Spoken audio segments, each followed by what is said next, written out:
grįžau pas jūs į laidą kaip nostalgiškai nusiteikęs, parvežiau linkėjimus, nespėsit nuo ko, nuo premjero naujojo. Įsivaizduotum, kas dabar vyksta po kilimu, tai visi kandidatai praeina STT filtrą. Čia mus Valinskas sutapė, padrožė truperigen, o šitos mes dabar toj mes juos išdrošim. Tai aš noriu vieną dalyką paklausti. Nuo kada žodis kekšė yra keiksmažodis? Daugiabučio namo, didelio namo Rūsyje, jie įsirengė savo maldos vietą, maldos namus. Ir net kažkaip ten įsiregistravo jau vos ne kaip mečetė tam daugiabutį. Gera kaina, jokios kainos. Naujiems verslo klientams nemokami europiniai pervedimai, 2% palūkanos už lėšas einamojoje sąskaitoje.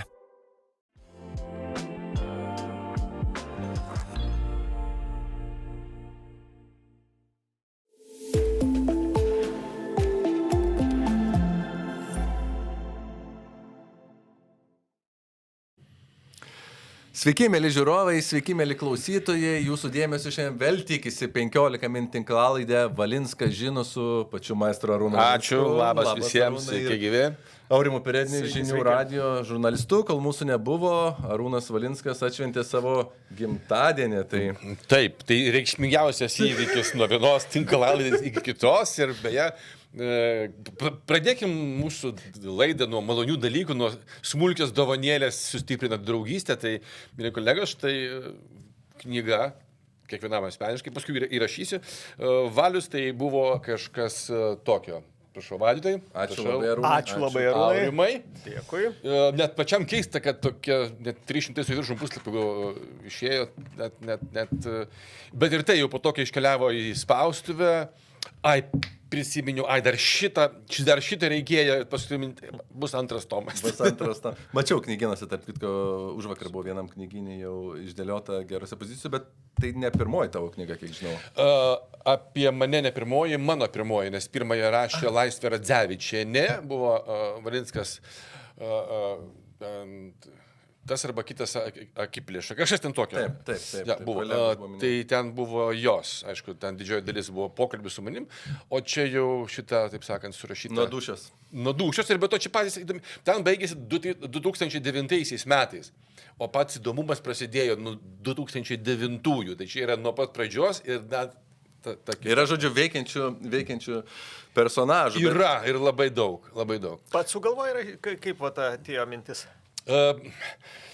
Andrius Tapinas, jisai zyzė ir išzyzė. Vieną dieną tiesiog neturėjau valios atsispirti ir pasakiau taip, o tada, kai sumušėm rankom, viskas jau nebėra kur trauktis. Tai ačiū Jums už linkėjimus gimtadienio progą ir beje, šita knyga yra viena iš daugelio, kas aš taip gimtadienio dieną atsisėdau ir pagalvoju, kiek visko per tuos metus, tai žiūrėkit ten, aišku, nuo Auksinių svogūnų, kurie grįžo po pandemijos, paskui Nidos festivalis, kuris 30 metų, bet to, kad kiekvieną savaitę ėjo Auksinis protas, čia tiesiog kaip kasdienybė, tai dar atsirado spektaklio premjera, kur buvot, manau, kad linksmai laiką praleido knyga, ir jau įvyko Latvijos filmo premjera Rygoj.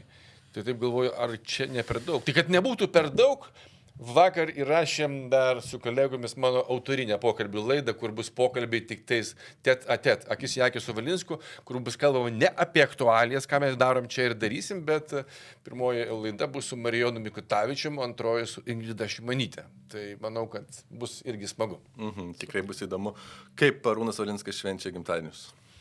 Labai norėjom siaurai, bet kaip visuomet išėjo pakankamai plačiai. Tai vienintelis dalykas su Inga sutarėm, kad darom ne namie.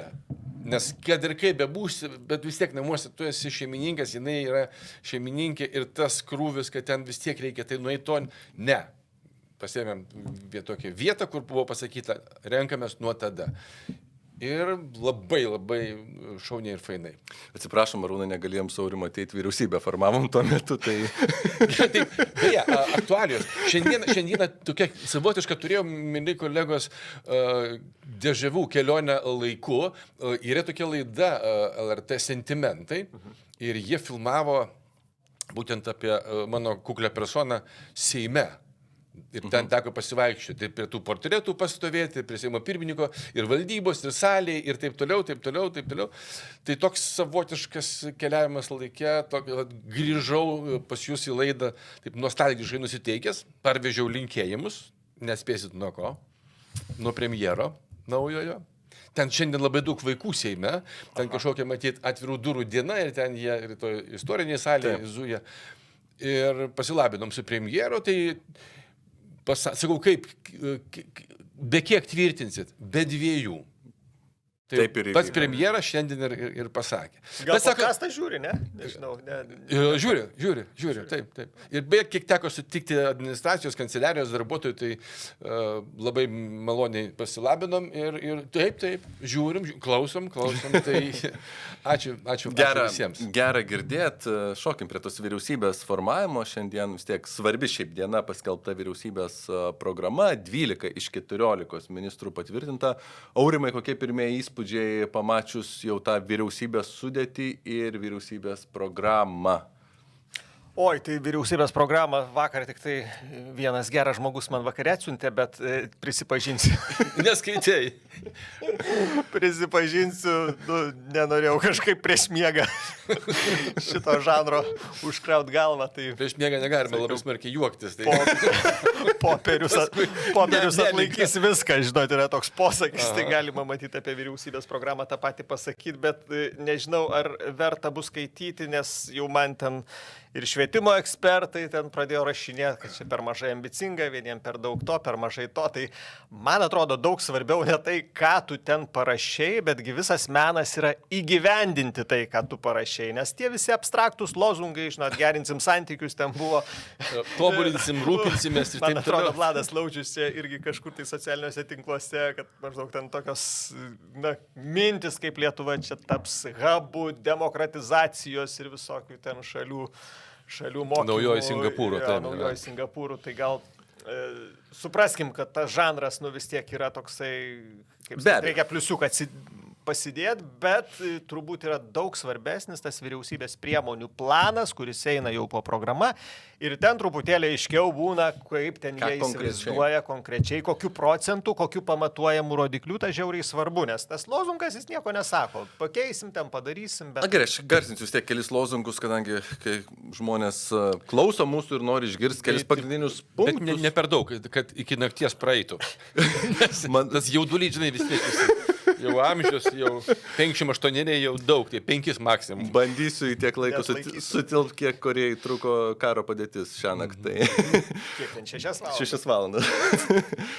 Iš esmės, vyriausybės, kas programoje yra vėl planas didinti biudžetą, didinant perskarsimą, tai reiškia mokesčių pakelimą. Vyriausybė deklaravo mokesčių kelimas, pajamų mokesčių kelimas daugiau gaunantiems pajamų. Ir didesnis apmokestinimas tų, kurie pajamas gauna ne pagal darbo sutartį. Tai progresiniai čia iš dalies. Taip, progresiniai mokesčiai, panašu, kad atsiras kažkoks tarpinis tarifas, nes dabar yra jau progresiniai šiaip mokesčiai, bet tik labai daug uždirbantiems atsiras kažkoks... Beje, kalba tą tiesiai, kad turtingi žmonės, dabar ateis tai labai populiaru kalbėti. Jiems susimokėti. Ir tą beje senokai siūlo ypač pajamų apmokestinimą nepriklausomai nuo pajamų rūšių Lietuvos bankas, ta pati Šimonytė tą patį siūlė, tai yra, tas vėl yra įtvirtinta, šiaip labai panaši programa. Metinių pajamų tavo paima, sakykime, visą imti ir tada jau neskaido į skirtingus režimus, bet vieną mokestinį tarifą GPM. Supraskim GPM, ne kitus mokesčius, bet gyventojų pajamų mokesčio. Ir čia, aišku, vėl bus, spėjų, protestų iš smulkaus verslo ir iš individualia veikla besiverčiančių žmonių. Priklausys, kokie tie laiptai, kokio, manau, ten, žinai, procentų bus, nes socdemai jau pasimokė matyti iš konservatorių, kirvių nedarys, jeigu ir bus, jie matyt prieš savo elektoratą norės parodyti, kad kažką daro, kad jie netuščiai žodžiais atėjo čionais valdyti, tai gal kažkokiu procentu, bet aš netikiu, kad tai bus labai radikalų ir stipru. Taip.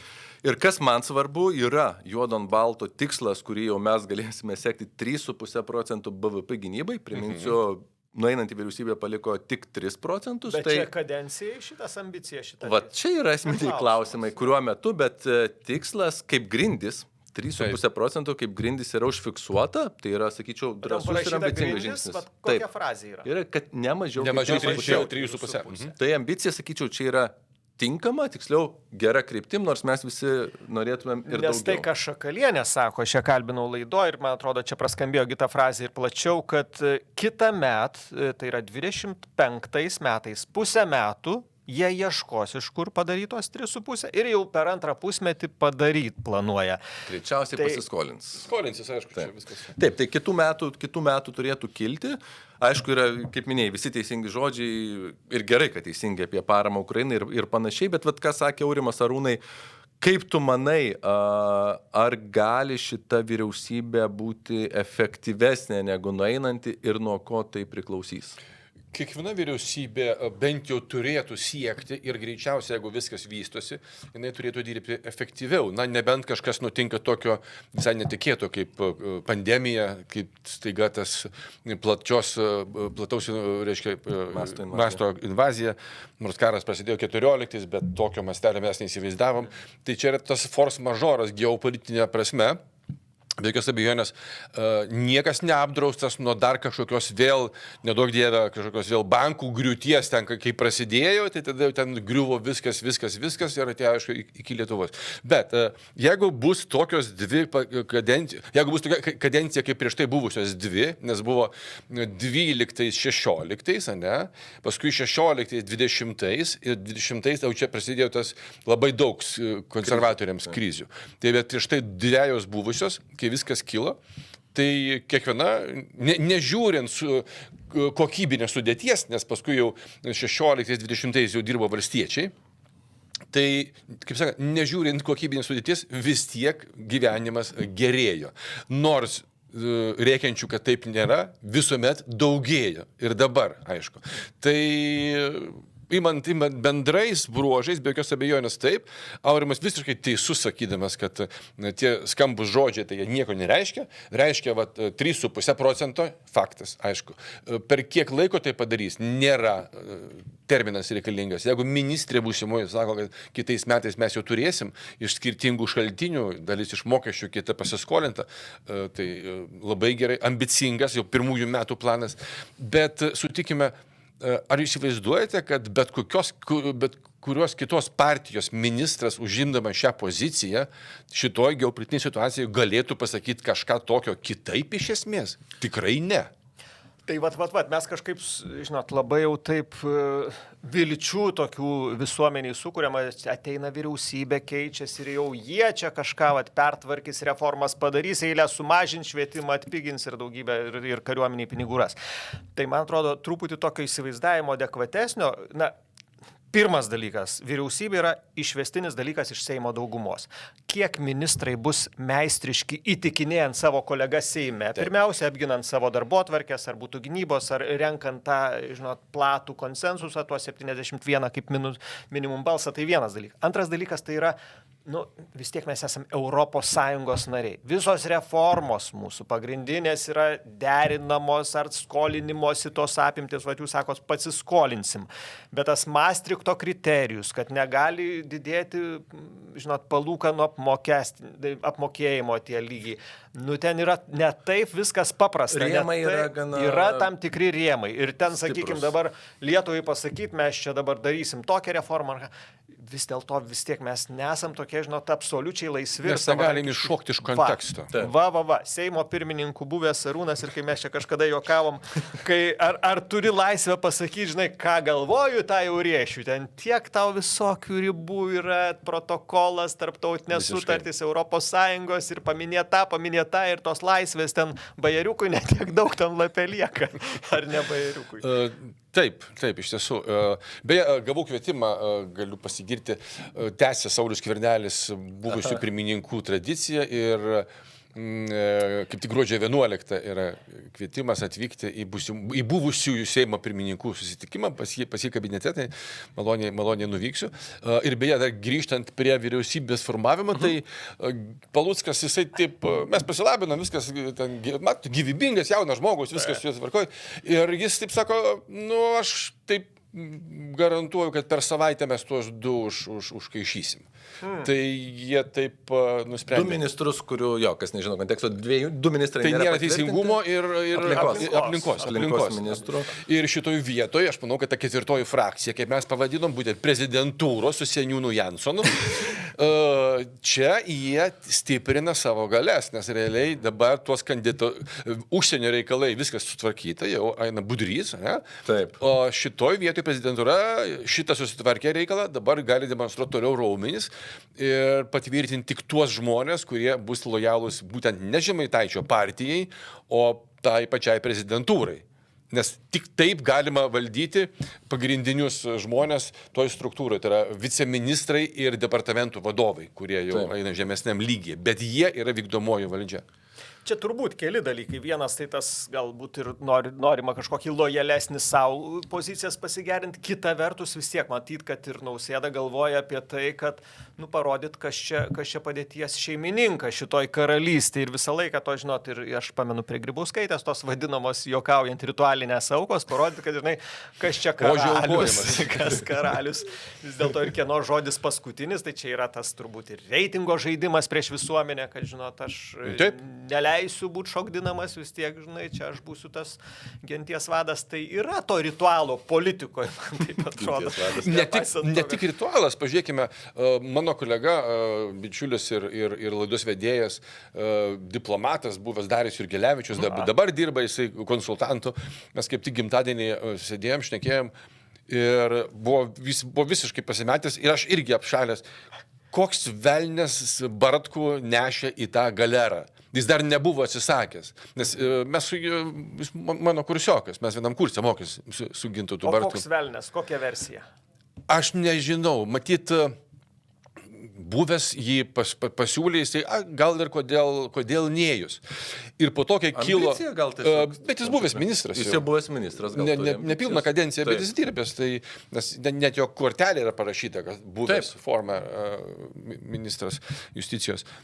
Ir ko gero tas buvęs po to, kai pasakė, viskas ir gerai. Ir kilo toks klausimas, Gintai, o tau tikrai reikėjo, kaip Marijono dainuoji, ar tikrai tau reikėjo šito šlovės? Taip. O jis buvo tam gimtai, ne? Ne, Ginto nebuvo, bet mes su Darium šnekėjom. Ir nesupratom, nes jis tikrai sėkmingas šitasgi advokatas. Įrašą jau turi, kad buvo. Ministras, visą laiką to ant taikiklio, visą laiką atlyginimas nepalyginamai, ten 10 kartų negu normalaus advokato. Taip. Ir kai jisai pareiškė, nebeinat, aš pas jam nusiunčiau asmeninę žinutę, kad sveikinu padarius teisingą sprendimą. Ir tada atsirado ten tas kitas kandidatas ir dabar nepraeina nei vienas. Taip, tas kitas kandidatas, Kulikauskas, supratau, ir iš tikrųjų logiška priežastis, moka tik rusų kalbą, o žinant, kad reikės pirmininkauti ES Lietuvos ministrams, apskritai, man atrodo, jau čia net nekvestionuotinas. Čia labai rimtas pretekstas, bet ar tikrai pati rimčiausia priežastis, jeigu būtų geras profesionalas ir yra vertėjų visa, sakysim, kohorta. Oi, aš tai žinokit, beje, šiandien, ar ne, Paluckas, kaip ten sakė, profilio ribotumas kaip argumentą, reiškia, kodėl net, ar kaip ten skamba gerai, profilio ribotumas. Man net ir tas skambesys, kas po to slypi, žinai, galima čia atsimintų visokių ir advokatų, ir notarų padėjėjų, kuriem irgi galima tą patį. Evelina Dobrovolska, advokato padėjėja.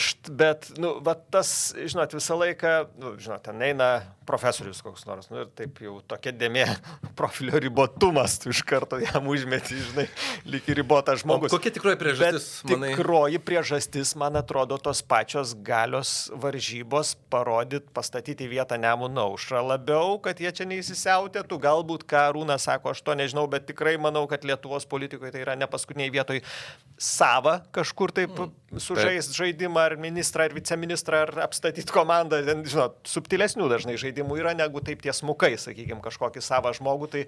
Tai lojalesnis savo turbūt, kad būtų patogiau dirbti, patogiau, sakykime, kontaktuoti. Tai čia matyt gali būti priežastis. Ir kai kurie reputaciniai dalykai dėl antro kandidato buvo tokie kilę viešoje erdvėje. Čia buvo antro to šito departamentų. Buvusio kalėjimo departamento vadovo Kulikausko.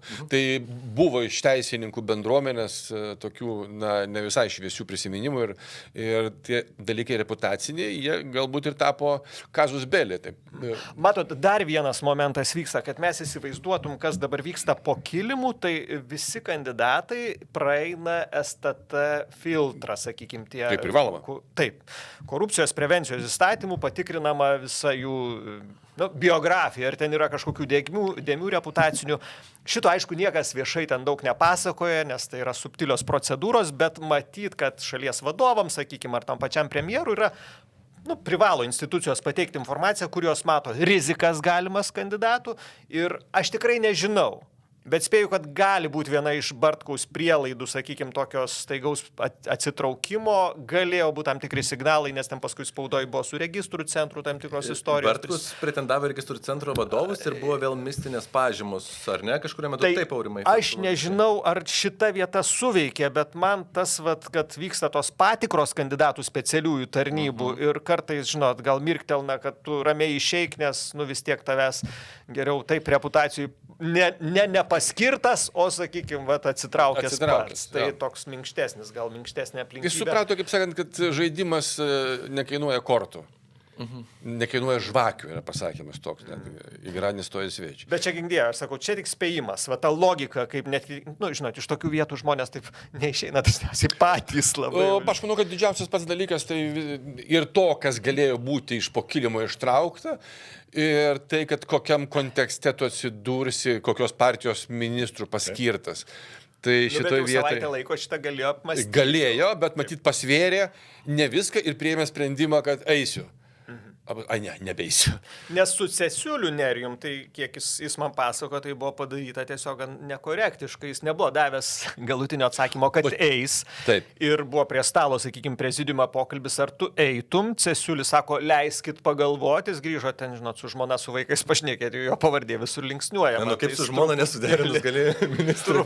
Nes man tai buvo iš tiesų labai keistas dalykas. Argumentai, aš kalbėjau, sako, žinai, 100 kilometrų važinėti, ten, žinai, vaikas, mokyklos, darbai visi keičiasi. Toks, žinai, elementarūs praktiniai klausimai kyla. Taip, kai kurie buitiniai reikmenys iškyla, bet man pasirodė visas dalykas visiškai nesąmonė. Kaip premjeras iškelia, kai jie tarpusavį nesutarę, iškėlė kandidatūrą, tas pasitraukė. Tokia versija, kad jis nebuvo gali būti, kad paskubėjo pats premjeras būsimasis Paluckas. Arba kažkas iš aplinko, žinot, tam prezidiume galbūt, kaip sakyti, ne tarp keturių akių vyko. Nes jeigu premjeras pasiūlo šitas, neįsiu, tai arba buvo nesuderinta su kandidatu, arba jis dėl kažko apsigalvojo, kas atrodo, viešumoje atsisakinėti eiti ministrus, nerimta atrodo. Ir iš tiesų šitoje vietoje tai Paluckas turi problemų, tą vyriausybę formuodamas, bet jinai ar vienokia ar kitokia bus, čia nereikia sukti galvos, kaip ir nereikia skaityti tos jų programas, kuri niekam neįdomi. Pabandykim dar išvengti. Palinkėkim sėkmės, šiaip žmonėm norisi, kad pasisektų Lietuvai, žinai, kad vis tiek tie dalykai vyktų reformos ir daug sričių yra probleminių, tai žodžiu, kad kažkaip tai tas važiuotų traukinys mūsų. Šokim truputėlį į užsienio politiką, nes naujajam Seime vakar kilo tam tikrų diskusijų dėl rezoliucijos apie padėtį Sakartvele. Gal nelysim ten į detalės, kada ir kaip rezoliucija buvo sustabdyta, bet pašnekėjau su vieno ir kito irgi spektro politikais, pabandydamas išsiaiškinti, kurgi čia šaknis viso šito nesutarimo ir aš suprantu, yra šiek tiek diskusijų apie turinį. Buvo pasiūlymas Lietuvos Seime priimti rezoliuciją, kurioje būtų jau konstatuota, kad Sakartvele rinkimai buvo neteisėti ir mes pripažįstame prezidentę, bet nepripažįstame parlamento. Iš to turbūt plauktų tolesni veiksmai, jeigu prezidentė atsisako trauktis iš pareigų. Tai tokia idėja turbūt buvo, ypač konservatorių nueinančių, kad būkim ledlaužiai pirmi Europos Sąjungoje kaip šalis pareiškime tokią poziciją, nes niekas dar nepareiškė tokios pozicijos, tai yra rinkimai kritikuoti, bet nepripažinti legitimiais. Socialdemokratai panašu, nusprendė, kad gal šį kartą nešokime pirmi ir ieškokime europinio sprendimo, europinio konsensuso. Man toks signalas, kad kalbant ne apie strateginius tikslus, kurie šiaip sutampa visų, man atrodo, remti Ukrainą, priešintis Rusiją ir panašiai, yra galimi skirtumai dėl tos viešosios diplomatijos, dėl to, kiek mes norim būti pirmi ir vėliavnešiai, link to, kiek mes norim, galbūt iš užkulisiuose derint plačiau pozicijas. Ar sutiktumėt, kad na, viešoji diplomatija gali šiek tiek skirtis tai, ką darė Gabrielius Landsbergis ir, tarkim, ką darys Kęstutis Budrys, bet žinodamas, kad dirba socdemų vyriausybei. Aš manau, kad skirtumas jau dabar akivaizdžiai matomas, nes ankstesnis ministras, dar vis einantis kol kas, bet, sakysim, jau nueinantis ministras, jisai buvo tas, kuris stengdavosi formuoti tą naratyvą, požiūrį į tą patį Sakartvelą, kai kurias rezoliucijas apie Ukrainą ir pralaužti ledus būtent Europos Sąjungoje. Antra pozicija dabartinės valdžios, kuri štai duos priesaiką vyriausybės ministrai, jinai labiau pasisako už veikimą europiniam kontekste kartu su jais. Taip. Bet mes puikiai žinome vieną dalyką, kad ta plačiaja suvokimo prasme didžioji dalis Europos jie nesuvokia tos problematikos tikrai ir realiai, tam pačiam Sakartvele, kaip ir dėl Ukrainos, kaip tai žino tos rytų Europos ir buvusio sovietinio lagerio šalis Lietuva, Latvija, Estija. Ir čia mūsų buvimas lyderiais, be jokios abejonės, jisai yra pageidautinas ir turėtų būti. Turėtų būti lyderystė mūsų Europos Sąjungoje. Be abejo, kad mums tai yra nacionalinio saugumo klausimas, ta demokratinė erdvė aplink Rusiją, o ten vokiečiai arba prancūzai užsidarė. Turbūt jie Sakartvelas jiems nerūpi. Taip, bet prisiminkite, kai mus išvadino paranojikais dėl tų visų, sakysim, grėsinčių invazijų, visų kitų, tie patys vokiečiai sako, jūs sergat paranoją dar nuo sovietinių laikų. Taip, nes mes buvom okupuoti, o jūs ne. Ir be to jiems tai nėra aktualu, nes jie neturi bendros sienos su Rusija. Tik tai aš aišku, mes šiuo akmenuką apie tai, kad irgi ta viešoji diplomatija, jinai gal ir gera, bet jinai turi būti paremta turiniu ir daug metų, vėlgi mūsų jau besikartom kiekvieno laidoje gynybos biudžetas nelabai atitikdavo tą turinį, ar ne? Turėjau praeitą savaitę irgi tokį susitikimą, pratęsiant temą. Buvo uždaras susitikimas, tikrai daug protingų galvų ir iš politikos, ir iš kultūrinio pasaulio, iš verslo pasaulio, padiskutuoti uždarai apie padėtį Ukrainoje ir galimus pokyčius po Donaldo Trumpo. Susitikimas vyko tokiame formate, kad negalim cituoti, kas jame dalyvavo, bet mintis galim cituoti. Ir man tokia viena vieta iš ten įstrigo be kitų protingų diskusijų. Mūsų kitų metų biudžete yra dabar užprogramuotas Lietuvos paramos Ukrainai mažėjimas. Ir tai yra viešai įgarsinės, tarkim, ir Facebook'e berods Albinas Januška. Ir tame susitikime buvo iškeltas šitas klausimas, kodėlgi taip yra. Žinoma, metų eigoje viskas gali keistis, ta parama bet kodėl taip yra? Ir buvo žmonių, kurie prie to prisidėjo.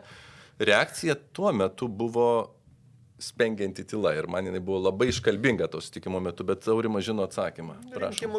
Rinkimų metai. Valdžia dosnumu pasižymi rinkimų metais ir visus tuos aruodus kiek įmanoma nukreipti į savo elektoralinės grupės, ar jį, sakykime, šiuo atveju socialinės, tas pensininkų grupė šiek tiek buvo stipresni sprendimai, tai man atrodo čia atsakymas, kad biudžetas, sakykime, tiesiai šviesiai buvo iš esmės rinkiminis, konstruojamas iš rinkiminio motyvo, ne iš kažkokio, pagalbos ar dar kažko. Dabar kaip ta parama gali, man atrodo, Ingridai Šimonytei priklauso ta frazė, tai dabar jau jie tegul daro, jie tegul tą 3,5 daro, jau dabar duodam jum ir jūs parodykit, ką mokat, bičiuliai, mūsų ciklas baigėsi.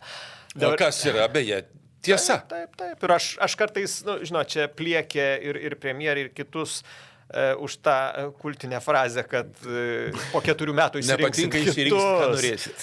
Bet man atrodo, jinai teisinga iš esmės yra ir turėtum tą suprasti labai stoiškai, normaliai priimti.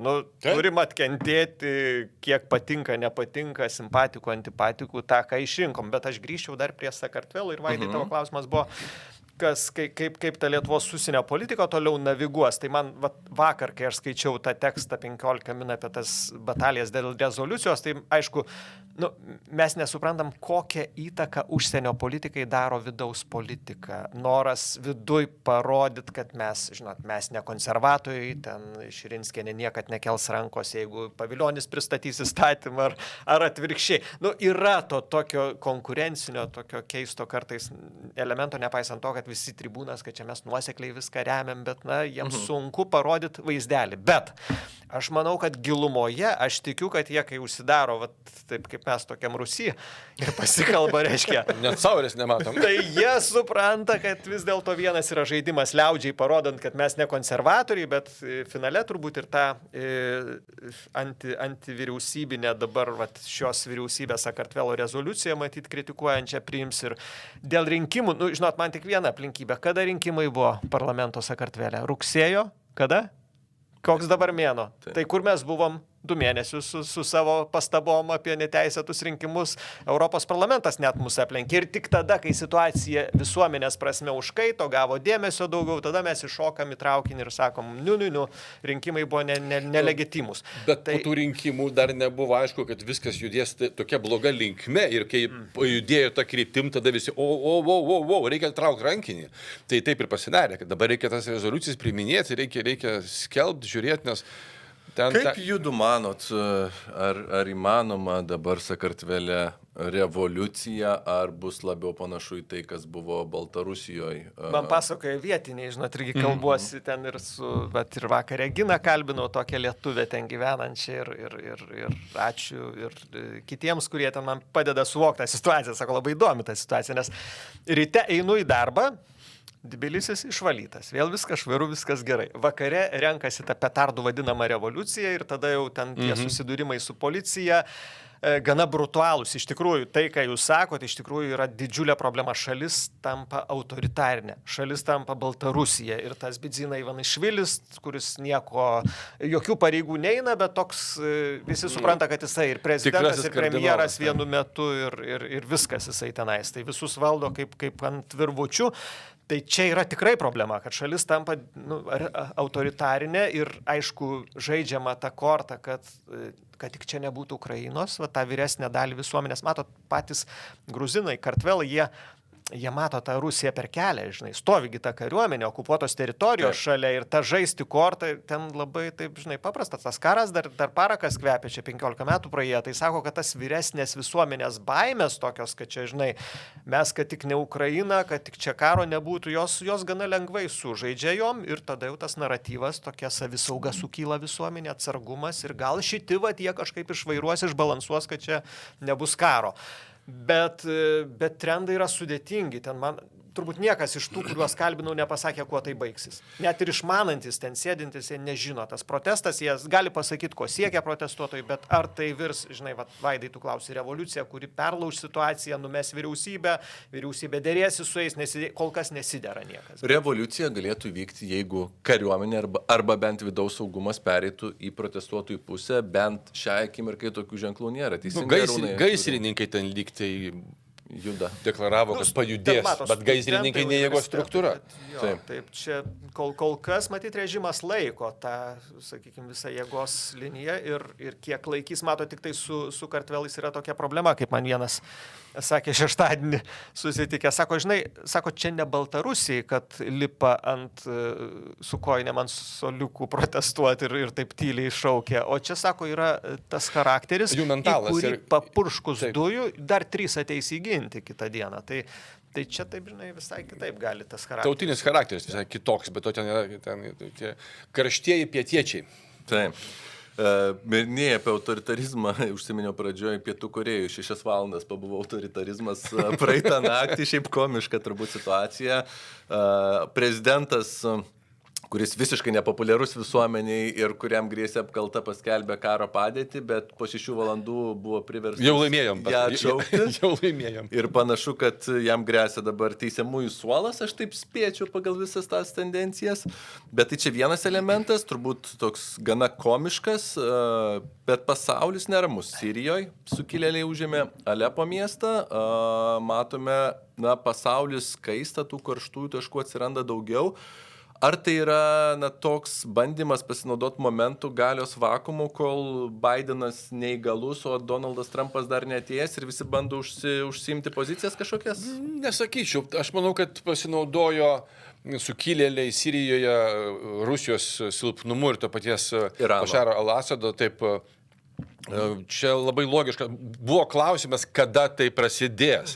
nes tengi viską palaikė anksčiau, palauk, prieš kiek čia tų metų 10 procentų teritorijos kontroliavo tik tais dabartinis vadovas, ne? Tai su rusais jam pavyko, bet dabar Rusija turi poreikį kariuomenės visai kitose vietose, konkrečiai Ukrainai. Ir čia buvo laiko klausimas, kada tai atsitiks ir atsitiko. Tai šitas dalykas yra, na, jeigu tas Pietų Korėjai, tai čia apie komiškų, čia auksiniai svogūnai, viskas yra gerai, net juokingiau nesugalvosi. Tai čia šitas yra labai paranku tiem patiem ukrainiečiam. Šitoj vietoje. Sirija, be jokios abejonės. Kuo blogiau rusams, tuo geriau mums. Turbūt čia daug nereikia politologijos gilesnės. Viskas. Pasakyk, kad tavo priešas, tavo priešas bus mano draugas. Taip. Jau su ta Korėja šiaip įdomu, ten irgi rinkimai apsisuko pavasarį. O ten tik man priminkit, ten parlamentas renka prezidentą, ar tiesiogiai, kaip pas mus, ne? Tiesiogiai, bet ten problema buvo tame, kad po rinkimų, reiškia, ta atėjusi nauja valdžia pradėjo ar net 22 impeachmentus tiem ten visokiam aukštiem valdininkam, biurokratam paskelbti ir juos ten per parlamentą pradėjo praust.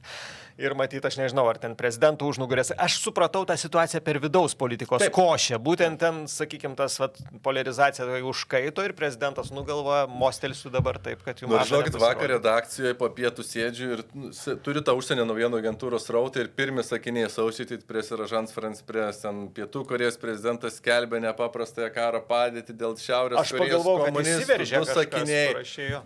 O Jėzus Marija, dar vienas. Jo, tai šitą vietą galim pasakyti, iš tiesų labai daug priekaištų ne tik mūsų portalų antraščių rašytojams ir galvotojams, kur man jau užkinta, rėžė, kirto, dar ten tokių, bet ir užsienė tokių yra, na, parašo ir taip skaitai. Tai čia jau trečias pasaulinis prasidėjo išeina. Nu, bet taip, pirma žinia yra, turi pacituoti Pietų Korėjos prezidentą, tai čia jam turbūt didžiausia atsakomybė. Bet aš gal ir šokčiau apie tą, šiek tiek apginsiu dabar mūsų viešąją. Jūs redaktorius, plaukite savo mundurą. Plauksim savo mundurą su jūsų pagalba ir maldom, bet skaitomiausia, iš tikrųjų turėjome vėl per pertraukėlę vieną dieną, kai buvo mūsų portalas skaitomiausias nuo pat prezidento rinkimų pirmojo turo ir tai buvo ta diena, kai šalia Vilniaus oro uosto nukrito lėktuvas. Ir puikiai atsimenu, iš tikrųjų, tą rytą, vėlgi vienas iš tų daugelio rytų, kai keiti visus planus, organizuoja redakcijos darbą ir pakreipi visai kitaip. Ryte vienas iš pirmųjų skambučių sulaukiu iš Hongkongo, CNN biuras Hongkonge, nes pagal dienos metą jie skambino ir klausė, kas čia įvyko. Paskui buvau pažadėjęs Aurimui jungtis į žinių radio laidą kartu su kolege Rasa iš Delfi, 9 ryto jungėmės į laidą. Ir aš norėčiau gal atkreipti dėmesį ir mes taip retai galbūt giriam, daugiau kritikuojam, bet ir mūsų pareigūnus ir politikus, kaip jie reagavo tą rytą ir tą dieną, man tai pasirodė gana solidi reakcija. Jie komentavo aktyviai tai, ką žino ir neleido plisti spekulacijom savo ankstyvą komunikaciją. Kai aš kalbėjau radijui pas Aurimą, tuo pat metu susirašinėjau su kolega vokiečių žurnalistu ir mes keitėmės. O kasgi yra Vokietijoje? Tai tuo metu, kai mes su Aurimu laikėm liežuvį už dantų, nors aišku, pirmos mintis į galvą DHL siunto sabotažas, bet laikėm tikrai liežuvį už dantų Aurimą, ar ne? Vokietijos politikai jau skelbė apie NATO 4 straipsnio aktyvavimą ir kad čia daugmaž visiems viskas yra aišku, kad tai yra tikrai Rusijos sabotažo aktas. Vėlgi suprantam, ten yra irgi prieš rinkiminis metas. Kaip judviem ta diena atrodė ir reakcija mūsų pareigūnų, politikų, turbūt pradėti reikia ir nuo padėkų ir policijai, ugniagesiams medikams, bet kartu ir, sakau, aš pagirt norėčiau, bet gal jūs turit kritikos? Tikrai nusipelnėt, ypač tie pareigūnai, kurie tiesiogiai dirbo katastrofos vietoje, tai geriausių padėkos žodžių, ačiū jiems, policininkams, gaisrininkams. Nežinau, kam dar reikia dėkoti, galbūt apvaizdai, galbūt meistriškumui tų pilotų, kurie gal paskutinę sekundę nukreipė tą lėktuvą nuo didesnio, sakysim, su šito namų sambūrio, nes galėjo kristi ten, viskas galėjo baigtis labai labai tragiškai. Tai kiekvieno žmogaus mirtis yra tragedija, bet tik vieno mirtis, žūtis šitoje situacijoje atrodo kaip mažas stebuklas. Taip, politikai, nežinau, ar jie pavargė po rinkimų, ar dėl vyriausybės batalijų, bet tikrai neleido savo spekuliuoti, aš kalbu apie Lietuvos politikus. Aš kaip tik tą rytą labai anksti prabudau ir pati pirmoji žinia ir galvoju, vėl kažkoks feikas. Paskui taip, opa, viskas apauga per visus portalus ir supranti, kad tikrai. Ir ten patys buvo... Ir patys pradžia ten buvo... Pati pradžia, kad nukrito ant gyvenamojo namo. Tai jį kabino, bet ant jo nenukrito, nes jeigu ant to namo būtų nukritę, ten būtų buvę iš tiesų. Tai va vienintelis turbūt, Vaidai, sakai, ar yra dėl ko pakritikuoti, tai ta pirminė informacija truputėlį, aš paskui, kai jau pamačiau nuotraukas, tos berželius, va, jau kai laida buvo, prasidėjo portalai tas nuotraukas tiražuoti ir ten jau registratorių duomenys, tai tada truputį, man pasikeitė tas žiūros kampas, nes iš pradžių tikrai buvo tos informacijos, kad vos net ten kažkur tai ant kryžkelės lėktuvas. Taip, ten žurnalistai leido tokią, pirmos antraštės buvo nepatikrintos, kad šalia namo nebuvo rašyti, ant namo nukrito lėktuvas. Aukų skaičius tikslinamas. Tai jos yra tikrai žiauriai. Gal ir tai nežinau, bet bent jau vietos lokacijos prasme truputį tą paveikslą galiu apibūdinti tiksliau, kad ten, reiškia, vis tiek nebuvo tokioj tankiai gyvenamoj vietoj. Tai va, o aš tą naktį kaip tik mūsų vyriausias pirmą kartą, vienas su keliais draugais į Briuselį skrido. Ir ten rašėmgi notarų, kad leidimą, kad ten vis tiek per Kopenhagą, man atrodo, per Stokholmą jis ten kažkur skrido. Ir aš apie pirmą nakties grįžau jau su juo iš lėktuvo sekmadienį pasiėmęs, išnekamės, jis sako, kažkaip, sako, Briuselį kilom, sako, tokia blaška, truputį vėjas, sako, ne taip labai tankiai skraido, bet, vis tiek, sako, kažkaip pamėtė tą lėktuvą, bet tai papasako, sako, Vilniui, sako, nėra vėjo, važiuojam ir atsiguliau miegoju, ten 1 valandą, paskui kaip ir Arūnas, sako, ten po 6, žinai, apie 6 atsikeliu, pasiimi telefoną, pušai, oro uostas, lėktuvas, man iš karto ten, žinai, ką tik buvau, ten vaiką ėmiau, žinai, kažkaip tai iš sapno, tai bandai adekvatumą tą pajusti ir pradėjau rašinėti visiems. Ir Laurynui Kasčiūnui, ir spaudos atstovam, visiems, kaip ir visi žurnalistai daro, reiškia, perplanuoja eterį ir kaip čia kalbinsiu, kokius ten aviacijos ekspertus. Labai gerai, kad vis tiek, mes gana, man atrodo, jau įgavę tokį profesionalų, nes, žinai, Vaidai, sakai, aš tau parodyčiau žinutes, kokias aš gavau. Reiškia, nukritus lėktuvui, ten, žinot, eina visokius emocinis rautas ir pirmas sakinys buvo 100% netikiu, ką valdžia pasakys. Žinai. Ir paskui savo versiją. Ten mačiau, žinai, iš klausytojų. Jo, ir to truputėlį konspirologinio srauto jo buvo, bet jisai neužsivedė, kadangi valdžia profesionaliai. Ne, žinot, kaip čia įgarsinti. 100% nepasitikiu tai, ką sako, žinai, jūs. Tai ką čia įgarsinti. Bet prisiminkime, kokiam kontekste visas tas dalykas vyko. Taigi, prieš kelias dienas buvo nutraukti kabelį Baltijos jūroje.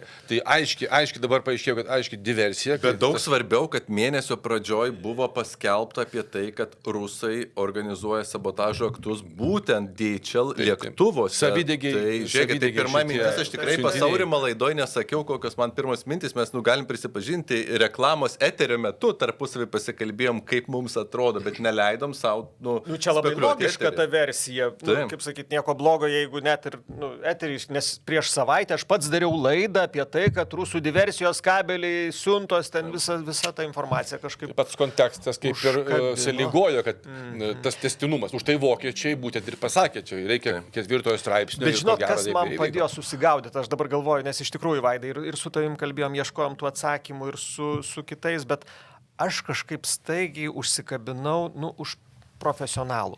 Paskambinau vienam pilotui, vieną laidoj pakalbinom. Tai, kas atsitiko, kaip čia gali būti, kaip tas lėktuvas, žinai, galėjo nukristi, nes iš pradžių lyg ir buvo kažkokios blyksnės, sakė, bet paskui, žinai, to registratoriai nerodė, kad jisai kažkur tenai dangui pradėtų blyksėti, tai reiškia, nuo atsitrenkimų į žemę. Ir man atrodo, ar ne Kęstutis Zagreckas iš pilotų, kuris 43 metus skraidė su ir Boeingu, ir pramoniniais tais krovininiais lėktuvais. Jisai man, žinai, taip viską išaiškino paprastai ir nuosekliai, kaip viskas galėjo būti. Ir aš supratau, žinai. Tai aš paskui eterį pakalbinau, bet iš serijos man labai reikėjo tokio profesionalaus požiūrio, kuris valdo savokas, kaip pilotas leidžiasi, kokio tai yra susikaupimo manevras, kiek.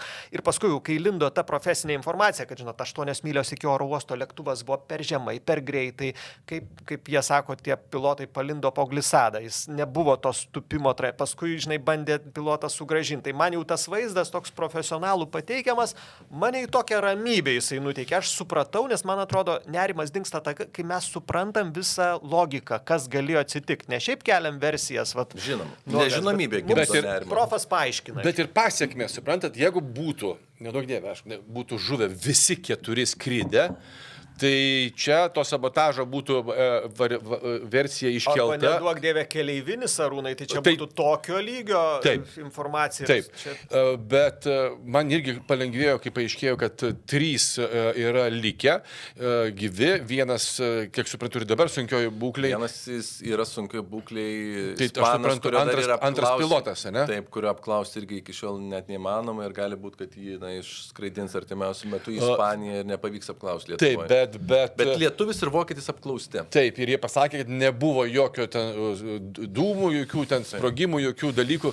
Lėktuvo viduje nebuvo. Taip. Tai šita versija iš karto atpuolė, nes visi laukia, kaip bus apklausti liudininkai. Ačiū Dievui, 3 liko gyvi, 2 papasakojo. Viskas aišku. Šita versija atpuolė apie tuos užsidegančius savaime siuntinius, dėl ko buvo anksčiau įspėti kiti krovinių gabentojai.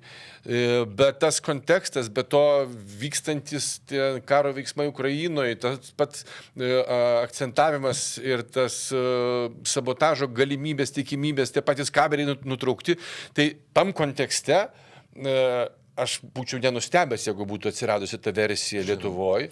Čia, žinok, net psichologinis Arūnai yra, net ir psichologai turi tą terminijoje savo įsivedę, kad, kai viskas, žmogaus smegenys iš karto į tą kontekstą nuveda. Ir tai yra natūralu, kai visas tas fonas yra toks, tai kiekvieną detalę mes per tą foną įdedam. Tik tais pliusuką, uždės savaime taip. Ir čia yra ir klaida, labai rizika didelė klaidos, nes tu tada, viską nurašai, žinai, tam, ko iš tikrųjų nėra, bet kita vertus natūraliai smegenys taip daro ir čia nieko nepadarysi, tokie mes padarai. Tikrai taip. Ir turbūt dar grįžtant prie pirmos temos, dar kartą parodo, koks svarbus bus naujas vidaus reikalų ministras, nes sritis bus be galo svarbi. Be jokios abejonės. Be jokios abejonės. Man tekė jį kalbinti, aš labiau... Vladislavas Kondratovičius. Jis buvęs ir viceministras, dabar Vilniaus administracijos vadovas. Mano įspūdžiu, kad tai yra, toks menedžeris, sakykime, aš nežinau. Vadybininkas, be jokios abejonės. Vadybininkas. Ir kadangi... Tai gerai krizių valdymui, kad būtų vadybininkas, kuris sustiguoja, nes... Ir ne kategoriškas, kiek suprantu, žmogus toks nekampuotas, kažkaip mėginantis ieškoti kompromiso. Kaip jam seksis, nežinau, nes čia, sakau, daugi visokių... Yra pasakymas, geras žmogus ne profesija, tai geras politikas dar nėra geras ministras. Ir prisiminkim, tikrai neblogas politikas buvo Arvydas Anušauskas, tačiau tokiais laikais būti krašto apsaugos ministru, dėja, jis buvo ne pats tinkamiausias.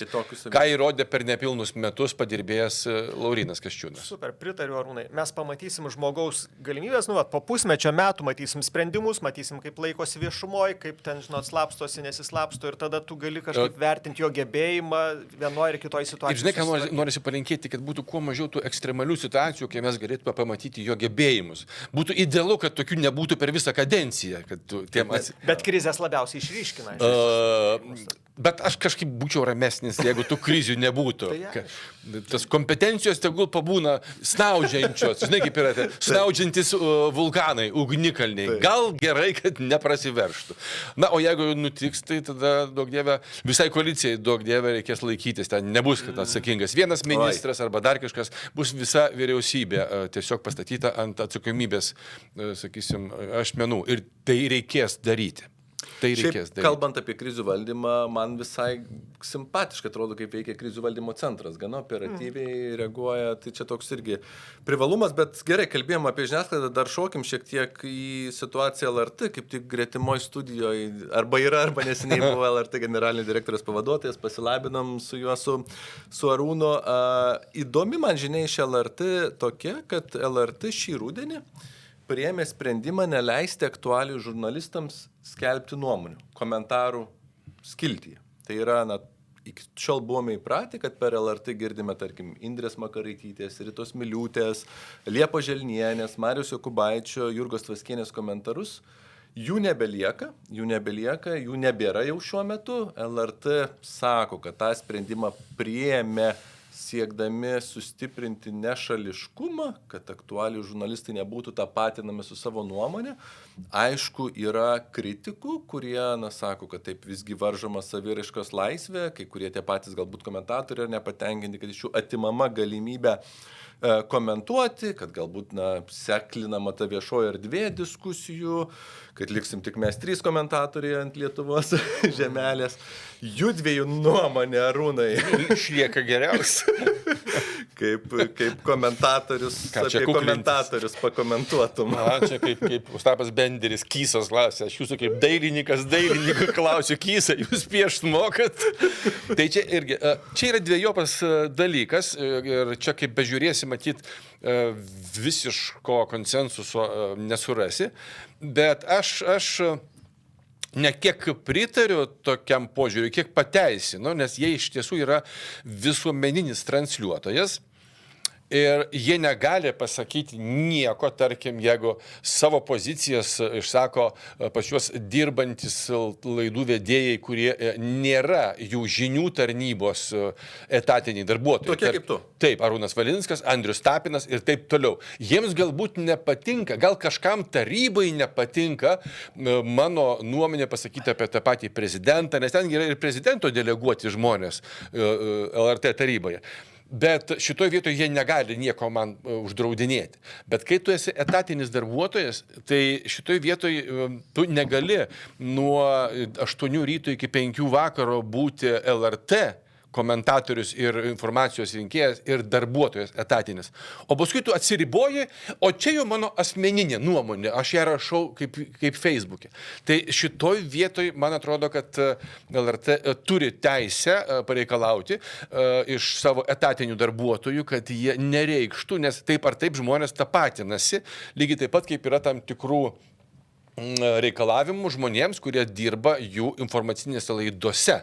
Aš nekalbu informacinės pramoginės, kur yra, sakysim, tenais veda Labas vakaras Lietuva, ar tenais Labas rytas Lietuva ir taip toliau, bet tie, kurie dirba panoramai, žiniose, jie negali taip elgtis, kaip, sakysim, nepriklausomi kūrėjai. Jie ateina pasirašydami tą, matyt, jų vidaus taisyklių etikos kodeksą ir jeigu tu esi toks kūrėjas, kad nori save realizuoti, tai tada pasakai, aš noriu kurti savo laisvą nepriklausomą turinį, tu išeini iš LRT ir tu kuri, ką nori. Gerai, bet tarkim, tu manai šitie žmonės, ką jie Facebook'e irgi yra, kai kurie reiškiasi aktyviau, kai kurie mažiau aktyviai, tai jeigu ribojam komentarus, ką dar ribojam? Facebook'ą ribojam, neribojam, kaip jie ten, kokius epitetus dėlioja? Man atrodo, kad turėtų būti toks bendras vardiklis, bendras algoritmas, kad nereikia ten vadinti Facebook'ais, dar kažką. Viešoje erdvėje jie negali reikšti nepriklausomos nuomonės, kol dirba LRT informacinių šitų struktūrų darbuotojais. Tai toks yra logiškas variantas. Lygiai taip pat, kai tu negali kažko reikšti, čia ne vienintelė sritis beje. Kariškis taip pat negali rašinėti. Policininkas taip pat. Politinio neutralumo principai kai kuriems statutiniam pareigūnam tikrai. Taip. Tai čia iš dalies pritaikomas tas pats, kad, sakysim, kariai negali reikšti savo nuomonės, saugumo darbuotojai čia visiškai aišku. Ir šita struktūra taip pat turi tam tikrų požymių. Tai čia aš nematau tragedijos.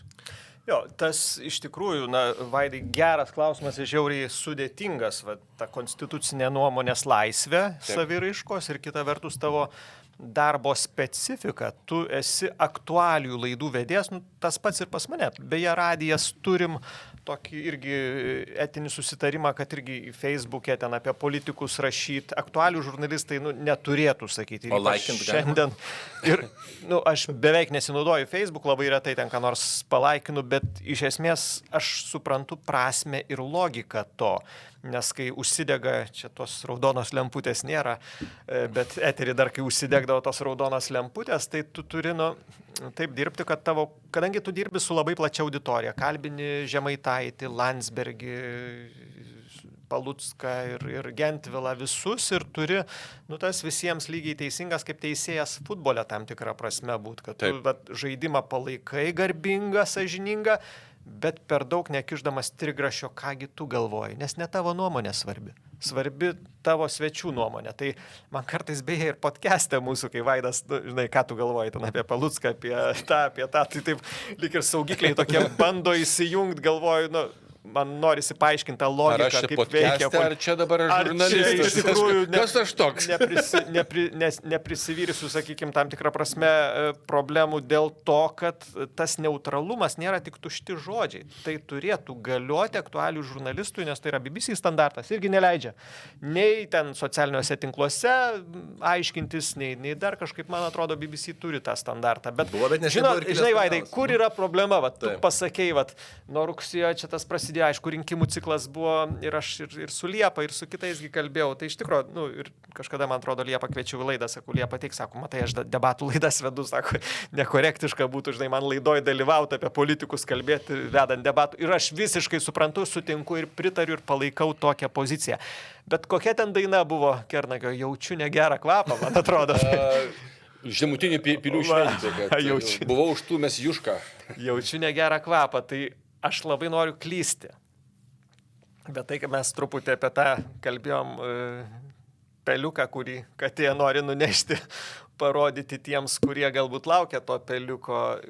Labai noriu klysti, dar kartą sakau, bet vis tiek žinant tą visą neformalų kartais veikimą, tarybą, ten, žinot, kadruotės kažkiek Seimo, kažkiek daugumos, kažkiek prezidento.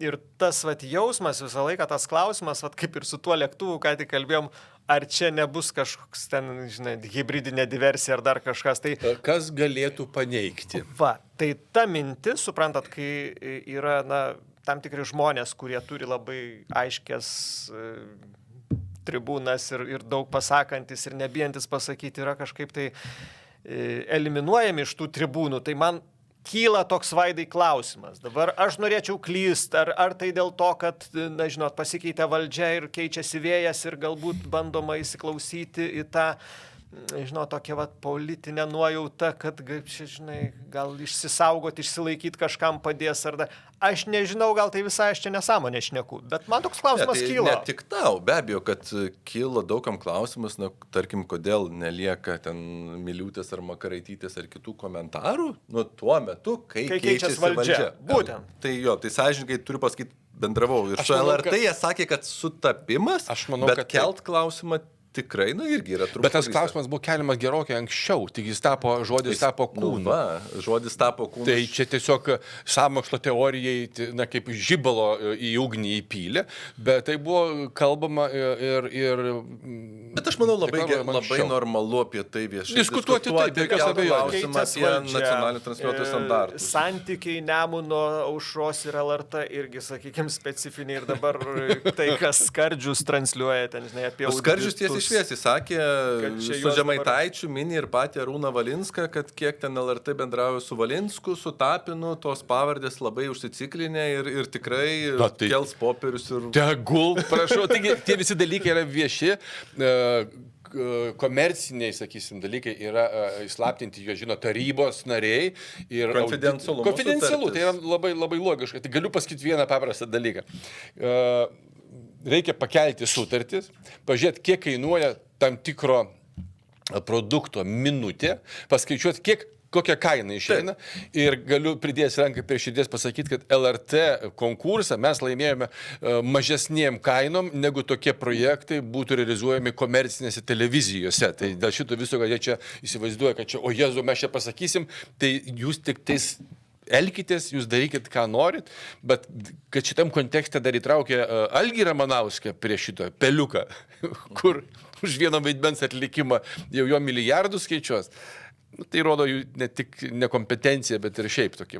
Mes dabar skrisim, duosim. Vis tiek tas LRT specifika tokia, tai mokesčių mokėtojų televizija ir tas atskaitingumo standartas, kai jie sako, kad ten komercinės neviešina, kad čia pažeis susitarimus, aš tą logiką girdžiu, bet vis tiek reiktų įsiklausyti ir tą, kad tai yra truputį kitas, Taip, čia yra viešas interesas, mokesčių mokėtojų pinigai, kitas standartas ir Nežinau, kaip tarkim, ten koks Britų visuomeninis transliuotojas BBC daro tokiais atvejais, kokio jisai viešumo standarto laikosi, sakykime, ten ar žurnalistų atlyginimų prasme, ar kažkokių tai, žinai, samdomų produktų prasme, bet, na, žinai, tie klausimai. Tik, matai, kadangi tu supranti visą tą veikimo stilių, tai irgi turi suprast, kad, nu, Skardžiaus tikslas turbūt yra, suprantat, kaip tugi gali užkurt pirtį, pradėti LRT kviest vadovę ir visą laiką jinai turės teisintis ten, žinai, 3 mėnesius, 4 mėnesius. O kai žmogus teisinasi, Arūnai, jis automatiškai per televizorių rodomas atrodo kaltas. Kažką netai padaręs, kažką, žinai, klausimai jums kyla tokie, prašau atsakyti, rytoj posėdis, ateikit, visos kameros ateina. Tai tas fonas sukūriamas toks, kad tikrai aš suprantu ir Monikos tam tikrą baimę, kad neišbalansuotų visos, vis tiek, visos televizijos, viso valdymo, visos vadybos, kita vertus. Aš suprantu ir tą politinę lauko veikimo logiką, prispausti, sakykime, kad būtų lojalesnis man, kad aš pabandysiu, galbūt, žinot, kažkokį barterį išeisiu, o gal pasikeisiu kažką tai savo palankų žmogų. Čia visam pasauliu turbūt nacionaliniai transliuotojai tą iššūkį turi. Turi ir be abejo, čia, sakau, yra 2 kraštutinumai, turbūt vienas tai iš viso, kai nebūtų atskaitingumo, nes ir man pačiam kai kada kyla klausimų dėl kai kurių, bet čia, žinot, iš komercinės žiniasklaidos vėlgi pusės, kiek ten skiria reklamom ir panašiai. Bet įsivaizduokit, koks nekompetencijos iš karto požiūris, jeigu pagrindinės kryptis yra personalizuojamos. Jo, tai čia jau be abejo istorijos kūrimas. Ne tai, kad neskanu, bet tai gali daryti visą auditą nuo vadovo atlyginimų iki pirkimų ten, kodėl pirko būtent tokias kilnojamas televizijos stotis, tokios komplektacijos, o ne kitokios, tai toliau. Tai čia yra kompleksinis darbas, bet kai susiaurinama, kad čia mus Valinskas sutapė, padrožė trupirgin, o šitos mes dabar toj mes juos išdrošim. Kaip ten, ar ne, tas žinomas rusas Leninas sakė, imam paštą telegrafą, ne? Ir tiltus. Ir tiltus. Aš viskas šį kartą paskutinį pasikė, nes jau įtariu, kad kitą kartą važiuojant Žvėryno tiltas bus užimtas. Jo, iš tikrųjų, Valinsko pavardė ar Tapino ar kitų rodo irgi tikslą politizuoti tą procesą, tai kur kaip rasita aukso vidurį tarp LRT atskaitingumo. Bet jie gali tikrinti viską. Gali kreiptis į tarybą ir uždaruose posėdžiuose bendruose su tarybos nariais, tai apsvarstyti su kodu slaptai, su šifru. Viskas. Nes tu negali išnešti. Bet Seimo nariai tuo ir pasižymė, kad jie negali, bet gali. Bet netoks tikslas, suprantat, tikslas yra, Seimo narių, koks tikslas dėmesyje būt, kažkaip kovotoje rodyt, reitingus kelt, ir žodžiu kažkokius savo žmonės ir priešus parodyt. Ir priešus parodyt. Tai tas, jeigu į tokį tikslą išeinam, tai tada visai logiškai tie yra.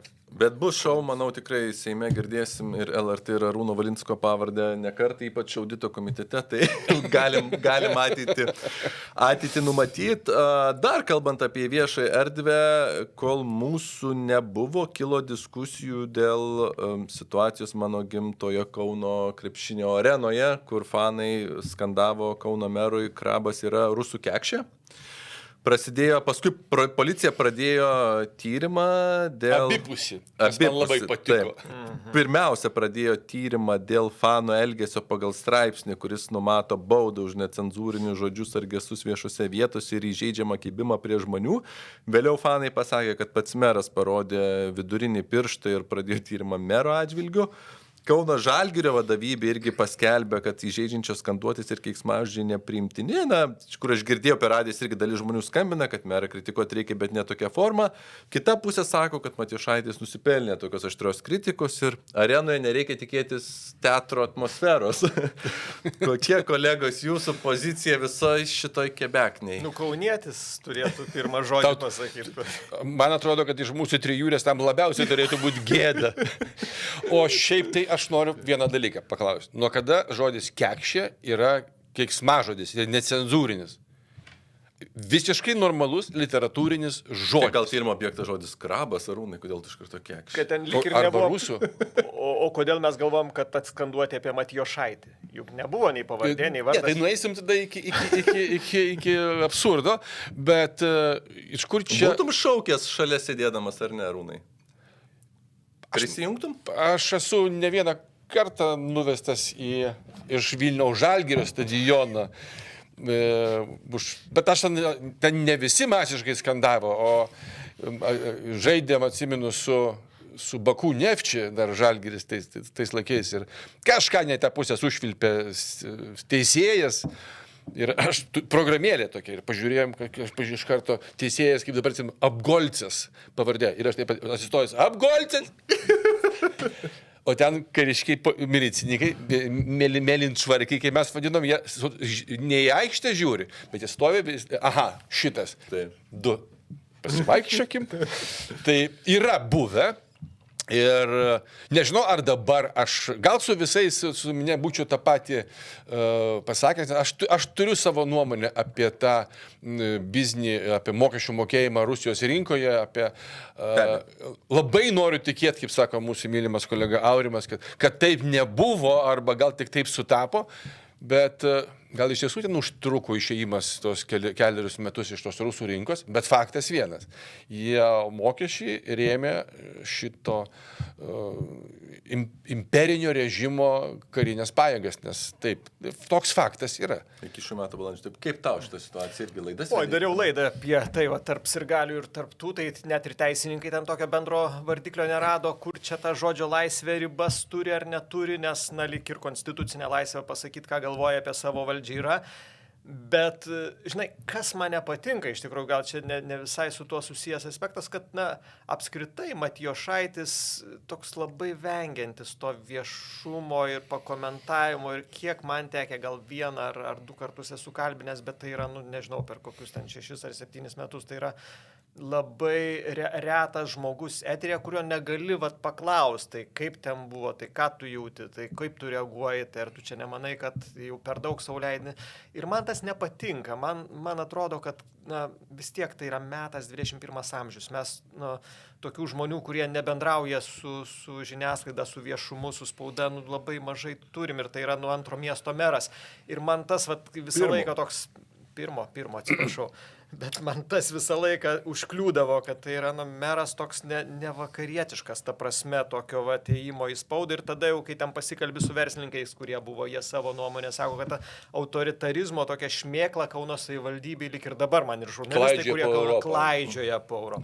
Ir va tas, sakau, kai meras ten, žinai, huliganiškas šaukt, ir ten iš karto, man atsimenu laidoj, ar ne Basket News vadovas Jonas sako, žinai, bet tai ir meras, sako, nėra labai jau toks mandaguolis ir kaip jisai bendrauja, sako, kaip iš tų, sakykime, vidinių susitikimų nuteka informacija, tai ten irgi, sakykime, man tokių vos ne ribinių išsireiškimų netrūksta. Tai va, bet, nu, žinai, nesinori taip sakyti, gavo tai, ko pats nusipelnė, bet aš tikiu tą taisyklę gyvenime, kad anksčiau ar vėliau gausi tai, ko esi vertas.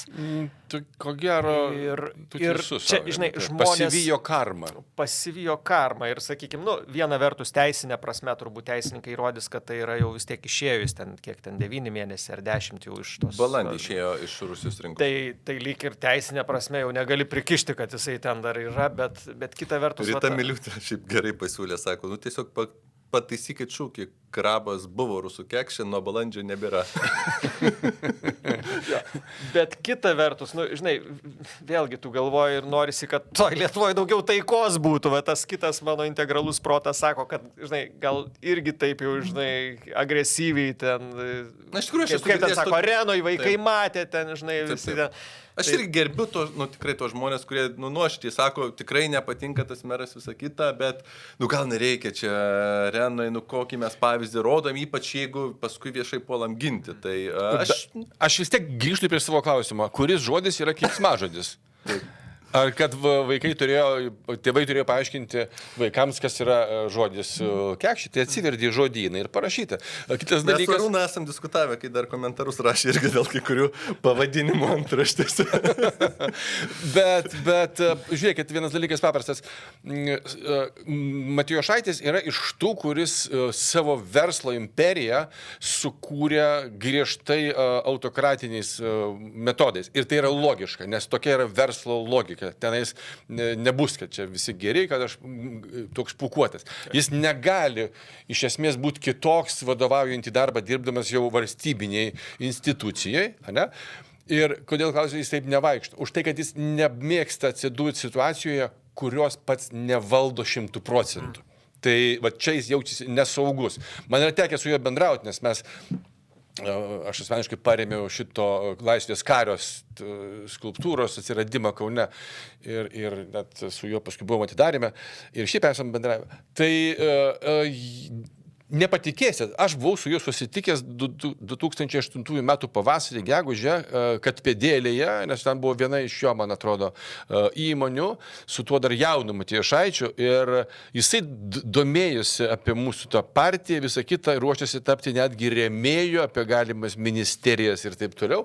Ir tarp eilučių aš supratau, kad jisai netgi visai mielai užimtų tam tikrą politinį postą, bet kažkaip ten galų gale visas tas dalykas išsisklaidė ir jisai netapo. Ambicijų turėjo, bet jis tuom nepasinaudojo. Aišku, man tokia mintis dar, žinai, kilo, gal jinai irgi visiškai pro šalį, bet iš esmės, kad Kaune su tai šūkiais visais irgi matom, kad vyksta lūžis. Nes iš tikrųjų Matijošaitis atėjo ant to tokio efektyvus meras. Ten, žinai, kelius tvarko, parodo rezultatą ir aš pamenu tuos skambučius, kurie sako, žinai, vadybininkas, mums reikia tokio, žinai, ir tą miestą kažkaip pagražino. Bet aš manau, kad yra jau tam tikra riba, kai žmonėm pradeda atsibosti tie ilgi metai ir tas šūkis, kuris matyt rodo gal laikmetį, kur jau tos pozicijos jo pradeda prarasti. Jeigu Matijošaitis būtų išėjęs po pirmos ar po antros kadencijos, jis tikrai istorija būtų ėjęs labai teigiamai. Nes tuo metu, kai atėjo, iš tikrųjų ir ten vieningas Kaunas nebuvo tik Matijošaitis, ten buvo daug platesnė kompanija visuomenininkų ir tikrai garbingų žmonių, kurie norėjo išjudinti tą sąstingį. Kas man liūdna, kad visa šita diskusija apie žodį ar apie dar kažką neužgoštų, iš tikrųjų bėdos, kad įsitvirtinęs taip Kaune, man labai patiko, kaip fanai per kitas rungtynes sureagavo. Tai yra plakatas jautiesi caras, nors esi tik krabas. Čia yra turbūt daug labai tikslus pasakymas. O čia prasidės dabar, taip sakė, daugiadienės. Nes Matijošaitis, iš tikrųjų, man atrodo, nemažiau svarbu dabar kalbėti apie tai, kas vyksta su statybom, su sklypais, su verslo ir šeimos ir politikos samplaika Kauno mieste. Ir ilgai būnant, kai kurios ribos ima išsitrinti. Ir manau, kad tai kauniečiai irgi jau mato ir tai yra tokia tendencija. Tik tai vėlgi, aš liūdnas ant pagrindinių politinių partijų, jos nieko neišstato prieš Matijošaitį. Ir paskui kaltino, kodėl išrenkat su visa pagarba, Juozapaitis, koks jisai Kauno meras. Ne vietoj, ne laiku ir reakcija naktį iškoliojo tos pačius kauniečius, ten dar kažką. Tai neturi kadrų, kurie sukeltų bet tie kadrai, kurie neturi šansų. Tai šitoje vietoje konkurencingų kadrų. Taip, ir kitas dalykas, visa to paties mero su visa pagarba jo ūkiškumui, bet visa jo arogancija, nenoras kalbėtis. Nes jie iš tiesų, jų posėdžiai trunka pusvalandį, visi klausimai sprendžiami čia taip greitai ir jokių ten diskusijų, išjungia mikrofonus ir viskas. Aš pažįstu kelis tarybos narius, tai sako, va čia taip. Bet bendravimas su žiniasklaida, atsakymai dėl savo to rusiško šleifo tokie kategoriški, jie apsisuko ir grįžo jam atgal. Ir čia aš pritariu Aurimui, iš tiesų, nors ir ten žaliai balti, green white boys, bet aš nematau vienas dalykas, jokio kriminalo ir net jokios moralinės problemos. Ir tuo labiau 5 kartą klausiu, kur keiksmažodis? Jo, ir ką Vaidai galima papildyti, buvo teismo procesas, kur administracijos direktorių už kyšius, kuris ten, kaip sakyt, bandė Tenerifėje namui taupyti ir nuo karo bėgti. Tai jisgi buvo tą patį teisėsaugai pasakęs, kad mieste yra vos ne kriminalinė politinė grupė, kuri rūpinasi sklypais, neleidžia kažko ten užstatyti. Oi, ten jisai teisiamas labai pavarint Matijošaičio su citatom. Išplauktančių. Bet nepavyko. Tai bet neatmeskim, kad tyrimai vyksta. Tai pasižiūrėsim. Mes irgi prieš savaitę labai įdomų Ugnius straipsnį parašė, tęsiant keiksmų temą apie senovės lietuvių keiksmus, paskelbėm 15 reitingavai gal ten? Ne, aš mačiau antraštę, bet... Paskaitykit, žiauriai geras. Pirmą dvietuką išrinkau, kur žmonės daugiausiai nubalsavo. Tai yra antra vieta, pabučiuok mane gegužį, įsiminkit. Okay. O pirma vieta, kad tave zuikiai subadytų. Tai... Aš galiu pasakyti, mano senelio amžinatelis mėgstamiausias buvo, bet jau čia buvo tas, eik tu išeik, nes lyvų žyst. Šitas geras. Toks neblogas. Kalbant apie viešąją erdvę ir veikimą viešojoje erdvėje, truputį užsiminėm, kad, žinot, šiuolaikiniam laikotarpį tos emocijos būna ribinės ir turbūt aš visgi, kaip analizuoju, kodėl tai pasikeitė ir dažniausiai pagalvoju, kuo dabar vaizdas troleibusuose kitoks negu buvo prieš 20-30 metų, tai aišku, visi panyrė į telefonus ir socialinius tinklus ir turbūt tai irgi skatina tą užsidarimą. Prieš laidą irgi kalbėjom, kad visi čia bandom laikytis higienos socialiniuose tinkluose ir pernelyg nemirkti. Ir Australijos parlamentas uždraudė jaunesniems nei 16 metų paaugliams naudoti socialiniais tinklais. Jeigu neįves apribojimų socialinių tinklų platformoms grasinama baudos iki 30 milijonų eurų. Aišku, dėl praktinio įgyvendinimo klausimų yra begalės daugybės, mes esame vienoje tinklalaidėje irgi kalbėję, kaip autentifikuoti visą tai, bet žinia nusiųsta, taip kalbėjau šiandien su vienu psichologu, sakau, koks tavo nuomonė, sako, bent tėvai turės papildomą įrankį savo vaikams, sakys, ne aš draudžiu, įstatymai draudžia tau tam sėdėti Snapchat'e. Aš geras, bet valdžia tai... Va, būtent. Instagrame. Ir ten beje didelė balsų, ten 102 prieš kažkiek, ten labai didelė persvara. Kaip jums, kolegos, šitas pasiūlymas, ar reikėtų mūsų naujai valdžiai paimti ir pasiekti australų pavyzdžių? Aš Seimo pirmininkė. 100% už. 100% už.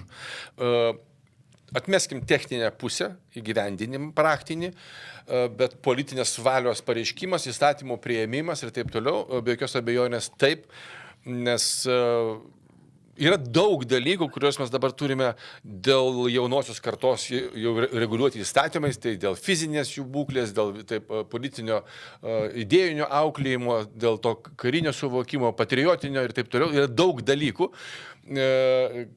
ką turės padaryti švietimo naujoji ministrė ir apskaitai naujoji koalicija, bet čia yra tas pirmas ir labai svarbus žingsnis, kuris praktiškai priėmė įstatymą ir toliau jau atskiroms institucijoms duodi įgyvendinti ir ginklą į rankas būtent tiem patiem tėvam.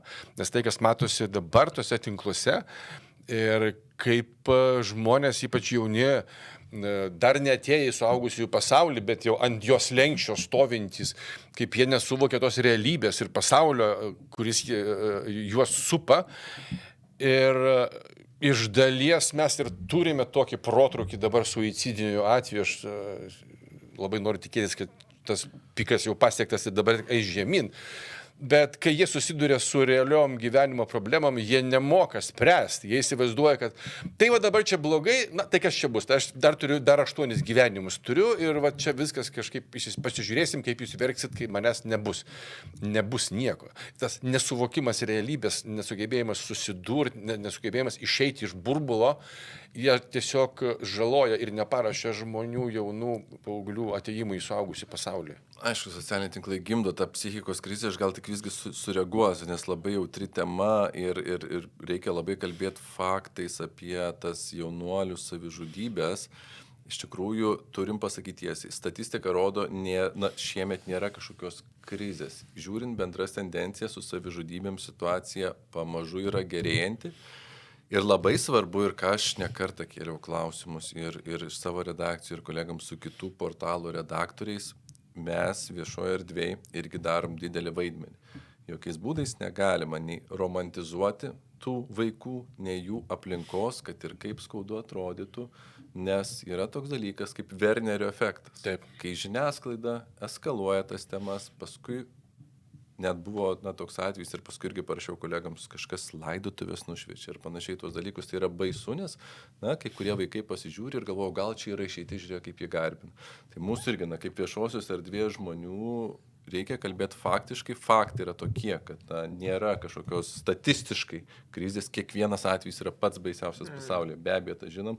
Ir tikrai reikia kalbėti be detalių, nelendant į tuos konkrečius atvejus. Todėl aš taip ir su Aurimu prieš laidą kalbėjom, sakau, šitą temą, jeigu liesim, irgi turim labai didelę pareigą būti atsargus. Teisus, bet, na, žinai, tokia dviprasmiška nuomonė, man galvoj, yra tokia dabar savoka madinga integralus protas, kai jisai savyje sujungia priešingus argumentus ir nebijo pasakyti, kad aš tikiu ir tuo, ir trečiu, ir dar kažkuo, bet kodėl aš taip sakau dviprasmiškai? Mesgi čia irgi podcastuose ir su Arūnu daug kartų kalbėjo dėl to, kad vaikui, nu, ypač paaugliui, draudžiamas vaisius saldesnis. Nu, taigi buvom visi ir kaip sakyti, rūkyti negalima, ir gerti negalima, ir vis tiek pilnos pakampės aplink mokyklą.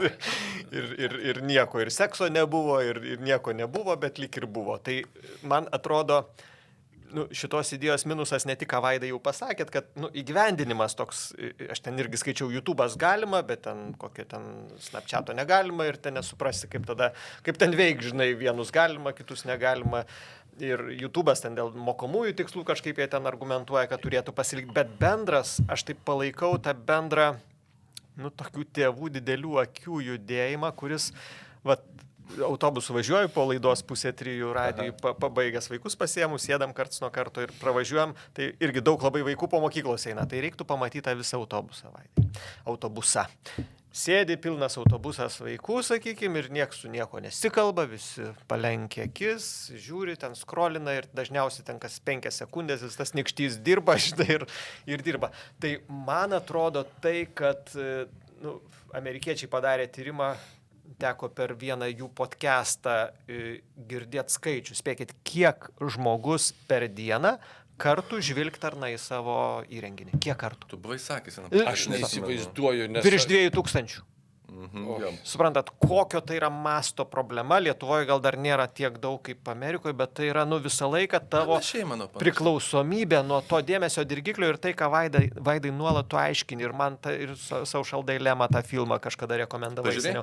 Jo, tai va tai, kad mes neturim supratimo, kad mus valdo jau algoritmai, emociniai impulsai, kur sėdi visos industrijos, kūrė tau žaidimus, reelsus tuos vadinamus, socialiniuose tinkluose algoritmus, kur tau įveda tave į tokį, suprantat, režimą, kad tu negali atsitraukti nuo to telefono ir kaip man šiandien per laidą rašė, ką daryti, vaikas nepakakoja be telefono, nepavalgo be telefono, neužmiega be telefono ir apskritai negali gyventi be telefono. Ir aš, žinai, nuleidžiu rankas ir galvoju, nu, tai aš nežinau, ką čia jums patart. Tai yra ir tai, kad va dabar ypač va, psichiatrai, mano kolegė darė laidą su Deividu Kuncevičium, psichiatrų su vaikais dirbančiu čia Vilniui, tai įsivaizduokite, vaikų dar nesuicidų, ką tu paminėjai, iš tikrųjų labai jautri tema ir ją reikia mokėti, kaip sakyti, profesionalai turi apie ją kalbėti, bet jis minėjo tokią savoką savižalos atvejai, kai plinta visokie žaidimai, kažkam pastumki, rizika, dar kažką ten, žinai,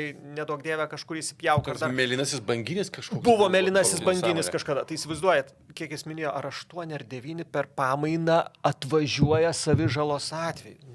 Man nesuvokiama, kaip toks kiekis, sakykime, žmonių jaunų, kur, na, iš tų prisižiūrėję, sakykime, kažkaip kopijuoja savo, ten, žinau, draugelį. Tai tas, nežinau, aš net... Jaunas protas labai sunkiai pajaučia, kad tas aparačiukas, jis labai pradeda pakeisti realų gyvenimą. Jie nejaučia ribos. Ir paskui tai tampa jų gyvenimo ašim, apie jį sukasi viskas. Ir aš sakiau, padarysiu, žinai, dabar laidą dar tikrai kažkada ir per radiją, ir Vaidai, gal tu gali... Supranti, kad aiškinti, nes matau, klausytojai nesuvokia tų visų dirbtinio intelekto algoritmų, kurie tave įtraukia. Aš jį netrukus galėsiu paaiškinti, bet aš dar prieš tai, kadangi Arūnas inicijuos, sakė, įstatymo tą projektą dėl socialinių tinklų, dar vieną pataisą noriu įtraukti. Vaikams iki 16 metų ir aukščiausiams politikams uždraus Facebooką naudotis. Kad nebūtų naktinis susirašinėjimas.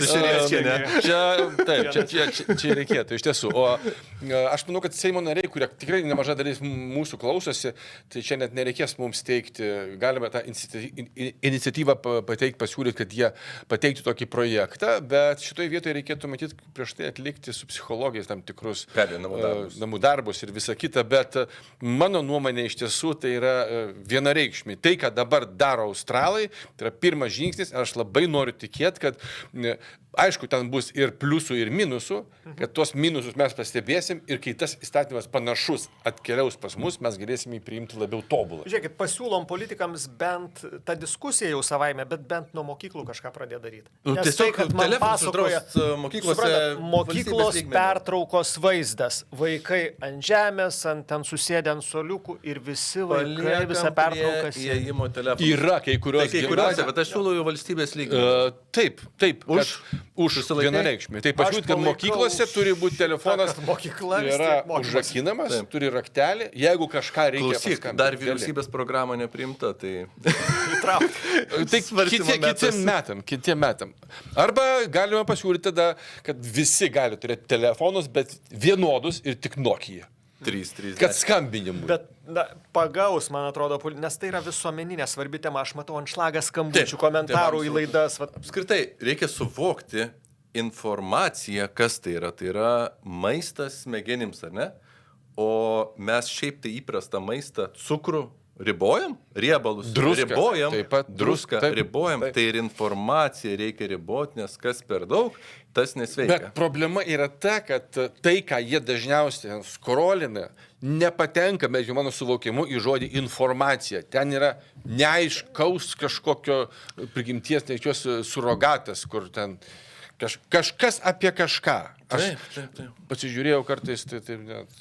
Wow, ir jūs Dar šitą galim žiūrit. įvesti ir tokio, kieno produktas yra TikTokas. Kinų. Tai vat, Dėl sakykime, nacionalinio dar saugumo. papildomas argumentas. Gerai, porą įstatymų projektų turim minėję apie iš tikrųjų, kaip veikia tie algoritmai. Paprastas faktas, iš tikrųjų, tai, ką jūs matote Facebook'o tam viso juosui, tarkim, iš portalo 15 min, tai patikėkit, aš esu mažiau įtakingas negu Facebook algoritmai. Paprastas pavyzdys. Daug žmonių sako, kad jūs ten visą laiką tas pramogas leidžiate, tas žvaigždės, visą kitą, ten Valinskas apie Šeškės pasakė, bet o kame esmė yra, čia ironizuoju ir tikrai manau, kad kokybiška pramoga yra geras dalykas, bet Facebook algoritmai veikia taip, jeigu mes parengiam puikią analizę arba net išrašomą tą patį Arūną kažką raurimą apie geopolitiką, jį parodys Facebookas 5000 žmonių. Jeigu tai yra pramoginis tekstas, parodys 55 000 žmonių, nes taip veikia Facebook algoritmas.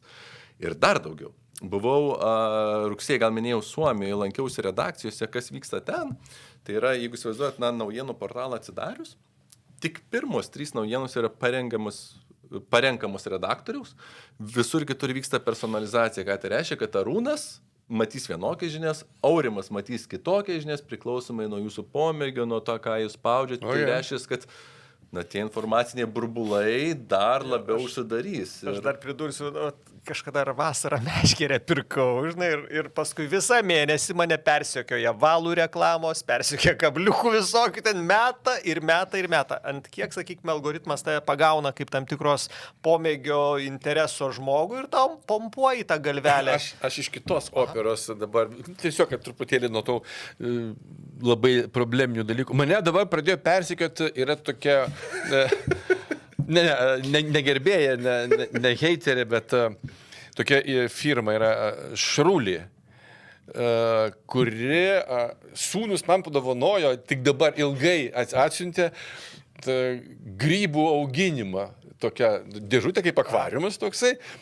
Tu įdedi ten, sakysim, tą briketą su grybų tais visais sporomis, ten pripurši, kur reikia, tas, pasijungia jisai prie telefono išmaniojo ir jis parašo, kad viskas gerai, arba ten trūksta drėgmės. Dabar šitas, reiškia, grybai bręsta, paskui dabar jau viskas auga, paskui rašo, jau galime nuimti derlių, tai ten tos grybus yra, ten tokius augini, kaip pavyzdžiui, tokie grybai yra liūto karčiai. Tiesiog pasižiūrėkit, pasiskaitykit, jie iš Šiaurės Amerikos, bet ten tokie kažkokie, ten ir skonis jų kaip omaro, bet jų gali prisipirkti, atsisiųsti kokiu nori. Tai kai atsiuntė mano adresu, atėjo du briketai su grybiena, į tą vieną mes jau auga. Ir dabar kiekvieną dieną iš to Šrūlį aš gaunu pasiūlymus. Turim tokių grybų, turim tokių. Tai iš tiesų jie vykdo tokį marketingą ir jeigu jau užkibai, tai gal dar šito norėtų. Dirbtinis intelektas tave jau pasigauna. Taip, generuoja. Tau informaciją. Bet žinot, aš kad visai nedemonizuoto dirbtinio intelekto ir pavojų keliamų. 15 min prieš kelias dienas buvo puikus tekstas, beje, jūsų apie tai, kad Kauno mokslininkai, KTU mokslininkai pasinaudoja dirbtiniu intelektu ir tais algoritmais kuriais pasižymi mūsų kalba, smegenų darbas, sukūrė programas, sukūrė dirbtinio intelekto įrankį, jeigu matai, depresijai diagnozuoti. Įsivaizduoja, kad žmogus kalba, programėlė ir 90 kelių procentų tikslumu tau jau ligą gali nustatyti be, sakykime, kažkokios konsultacijos, pagal tam tikrus raktinius žodžius, pagal tembrą, Intonaciją, pagal tembrą. pauzes, pagal daug kitų algoritmų, suvesta, tai yra ir daug gero toj technologijų, ne vien. Ypač medicinų, ypač visur kitur, bet kaip ir visur. Gerklės vėžio, atsimenu, irgi buvo. Su plaktuku gali ir į galvą duoti, ir vinį kalt, ar ne? Tai turbūt įdomios temos, kalbėsim, nebijome apie dirbtinį intelektą daug, bet dabar aš tokią pauzelį noriu padaryti, be Arūno Valinsko puikios knygos noriu pareklamuoti dar porą knygų ar atkreipti jūsų dėmesį kalėdiniam metui. 2 skirtingos knygos iš mūsų bičiulio Alma Litera. Pirmoji tai yra prancūzų meno istoriko Tomo Šlesio romanas Monos akys, referencija į Moną Lizą. Apie meno. Nors čia ne Mona Lisa. Apie meno, bet čia yra referencija taip. Ir kai perskaitysim, atskleisim paslaptis, nukeliantis į meno pasaulį Paryžiuje. Siužetas čia sukasi apie anūkės ir senelio pažintį su kultūros meno pasauliu ir knygą rekomenduojame būtent tiems, kurie domisi galbūt meno istorija, kultūros filosofija. Ir yra taip pat kūrinyje meno kūrinių įklijos, jeigu galime atkreipti dėmesį, kur irgi galima plėsti tikrai savo akiratį ir domėtis meno kūriniais, tai tokia kultūrinė knyga, kultūros filosofijos knyga. Antroji knyga visiškai kito žanro, tai yra šiuolaikinės Ukrainos rašytojos Tanijos Pienkovos romanas Raudonųjų kryžių amžius, psichologinis romanas apie turbūt vieną skaudžiausių Ukrainos laikotarpių, Holodomorą, badmetį 4-ame dešimtmetyje. Tai aišku, apie totalitarizmo prigimtį, tos temos, kurios yra labai skaudžios ir kurios mums ir šiandien labai rūpi. Jeigu norėtumėt čia pagilinti savo žinias ar matymą, tai Raudonųjų kryžių amžius Tanijos Pienkovos knyga, 2 kūriniai tikrai skirtingoms nuotaikoms. Knygas dovanojame mūsų žiūrovams, kurie mums atsiunčia gerų klausimų ir šį kartą aš parinkau skaitytojo Valdo klausimą, prasidėjus Adventui, pakalbėti šiek tiek apie religiją, įgarsinsiu jį ir prašysiu jūsų reakcijos.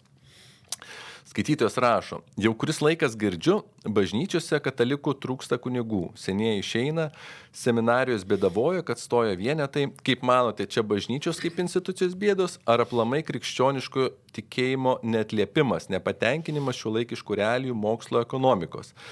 Juk manoma, kad žmonija ir iškilo dėl to, kad tikėjo plačiaja prasme, iš esmės ir dabar visa ekonomika grįsta tikėjimu. Bankai, investavimas, akcijos, galų gale pinigai. Tai toks daugiasluoksnis klausimas turbūt. Ir gal Aurimai nuo tavęs pradėsiu, vis tiek jūsų požiūris į religiją šiek tiek skiriasi, tuose artimesnis bažnyčiai. Aš kiekvieną sekmadienį einu į bažnyčią ir dabar, kadangi vaikai pirmos komunijos, tai yra tam tikras disciplina tokia. Kur link juda? Turim namų darbų. Tai kur link juda bažnyčia, gal pirma ta klausimo dalis. Pirma mano reakcija turbūt ir pirmas įspūdis, kad kodėl tų kunigų mažai dabar stoja, tai vis tiek bendra ta sekuliarizacijos pasaulio banga, žinai, religija tai daliai žmonių yra kaip toks ideologinis narvelis galbūt ir tie žmonės, kurie nori daugiau laisvės, jauni žmonės, jie tai suvokia, kad dalis tavo gyvenimo bus apribota, tu negalėsi tuoktis, tu turėsi labai specifinį gyvenimą, žinot, visą laiką dėmesio centre, kaip tam tikras luomo atstovas, tai galbūt tai gąsdina jaunus žmonės, nes iš tikrųjų tų pašaukimų, ką tu minėjai, ten jau vienetai skaičiuojama tose seminarijose. Bet kita vertus, žinai, pagalvoju, visą laiką tą bažnyčią būdavo, aš atsimenu, vis ten vaikas, eini bažnyčią sakydavo, tai šitie senukai išmirs, tai tuščia bažnyčia bus. Ir vis tų senukų pilna bažnyčia, kaip pilna. Ir vis juokauju, sakau, neišmiršta jie niekaip, sakau, vis pasipildo, tai senukai, tai ta gyvybė bažnyčios. Gyvybė irgi yra. Tai, vis tiek dominuoja dalis, nors, pavyzdžiui, mūsų parapijų gal nėra taip, kad vyresnių, bet taip, tradiciškai kažkaip į bažnyčią nuo senos suvokia, kaip daugiau tokia, gal prieš smertį jau rūpėt pradeda indulgencijos. Pomirtiniai gyvenimai. Bet jeigu ir nelabai tikinu, nepakenks. Čia yra tas labai geras pasakymas, kad jeigu Dievo nėra, tai tikrai neapsimoka rodyti špygų į dangų, o jeigu yra, tai tuo labiau. Kalbant apie tas pasaulinės tendencijas, tai aišku, reikia atkreipdėmės, tarkim, Afrikoje krikščionybė plinta, Europoje, Šiaurės Amerikos traukės, Pietų Amerikoje jinai tokia lieka gana stipri, tai pasaulyje, čia tu daugiau šnekėjai apie vakarų liberalėja pasaulį. visuomenių dalis, sakykime, vakarietiškai ir vis tiek tos tradicionalistinės visuomenės, kur dar tos vertybės tradicinės tokios gajesnės, tai ten bažnyčios vaidmuo yra didesnis, stipresnis, toks autoriteto kultas, tai ten manau, kad tų pašaukimų gal daugiau už tos inercijos istorinės. Ką tau, Aurimai, jeigu asmeniškai pareflektuotum, ką tau duoda bažnyčia, kodėl tu eini į ją sekmadieniais? Nu, man duoda turbūt galimybę padaryti pauzę, galimybę pamastyti tais klausimais, kas aš vardan ko, kur aš einu, tai tos prasmės klausimus galbūt iškelt. Nesakau, kad man bažnyčia duoda visus atsakymus ir čia jau esam, nepaisant to, kad deklaravau, kad turiu santykį su bažnyčia, bet pavyzdžiui, tas, ką jau čia kažkada kalbėjom apie celibato, sakykime, man atrodo, šiam laikam nelabai suprantamas ir beje, manau, vienas iš faktorių ribojančių, sakykime, tą bažnyčios, kiekybę didesnę kunigų, nes, vis tiek tai yra apriboja tave, sakykime, tam tikruose pasirinkimuose, laisvėse ir paskui matom, kokių skandalų kyla, kaip kunigai kažkur tai tenai, žinot, seksualinio išnaudojimo atveju. Seksualinio, į tą pusę, sakykime, nueina, tai va, bet šiaip ta bažnyčia, yra bendruomenė man pirmiausia ir tradicija, žinai, tu gauni kažkokį ritualą, kuris duoda tradiciją ir tas ritualas supranti, kad ateina per 1000 metų ir ten, žinai, kūčiose tu matai ne tik tai stalą, kuris čia su paplotėliais, bet ir tame matai tą tradiciją, kažkokią prasmę, kažkokią bendruomenę, kuri išlieka per tą tradiciją. Tai man gal tai, ta bažnyčio, sakykime, rolė tokia, bet... Ta rolė, aišku, čia iš labai skirtingų kampų, ar negalima žiūrėti, vienas yra toks, kaip ir pozityvus ar istorinis, ar ne, kad apskritai, tarkim, krikščionybė mūsų vakarų civilizacijai, šalia graikų filosofijos, romėnų teisės, vienas iš 3 stulpų apskritai mūsų kultūrai tam, kas mes esam. Kita mintis, Harario berods vieno iš knygų pasakyta, kad irgi tas prasmės ieškojimas, kas dažnai yra religijos pamatas, atveda prie baisių dalykų, nes, tarkim, ir žydams, ir palestiniečiams to žemės pilnai užtektų, ir išteklių užtektų, bet jie kariauja pirmiausia dėl to, kad jie ir tie mano, kad jie yra išrinktoji tauta, ar ne? Ir kartais suvokimas, kad prasmės didelės nėra, sukurtų mažiau problemų, bet tu, Arūnai, tavo turbūt kitoks požiūris, ar ne? Ką duoda religija, ką duoda bažnyčios institutas mūsų visuomeniai gero, ką duoda blogo? Duoda galimybę daliai žmonių, kurie yra tikintis, praktikuojantis, jiems vienas dalykas pasirinkti šitą kelią tikėjimų ir tam tikros vertybės, jos nėra tik bažnyčios, nes tos tikrosios vertybės jos yra universalios apskritai. Ir šią savaitę kaip tik buvo toks labai įdomus skambutis, tai dalyvavom tokioj labai įdomioj laidoj, filmavomės, mūsų Inga pakvietė kunigas Ričardas Doveika. Taip. Nors mes tikrai, mūsų visa šeima yra laisvamaniai, bet jie akcentavo ne tik, tai kūčių laida bus per TV3, jie akcentavo ne tiek tą Kristaus gimtadienio šventę, tą susikaupimo kūčios kalėdos, kiek šeima. Šeima yra tos šventės ir gerumo pagrindas. Ir šeima, kuri tiki, kad, net tas, sakysim, plotkeliai yra simboliniai kažkokie dalykai, jų reikia, nereikia, bet šeima, kurie kūčias priima kaip laiką, kai galima tikėti gerumu ir juo dalinti šeimoje, čia yra pagrindinis akcentas. Ir tai daro ir tikinčios, ir netikinčios šeimos.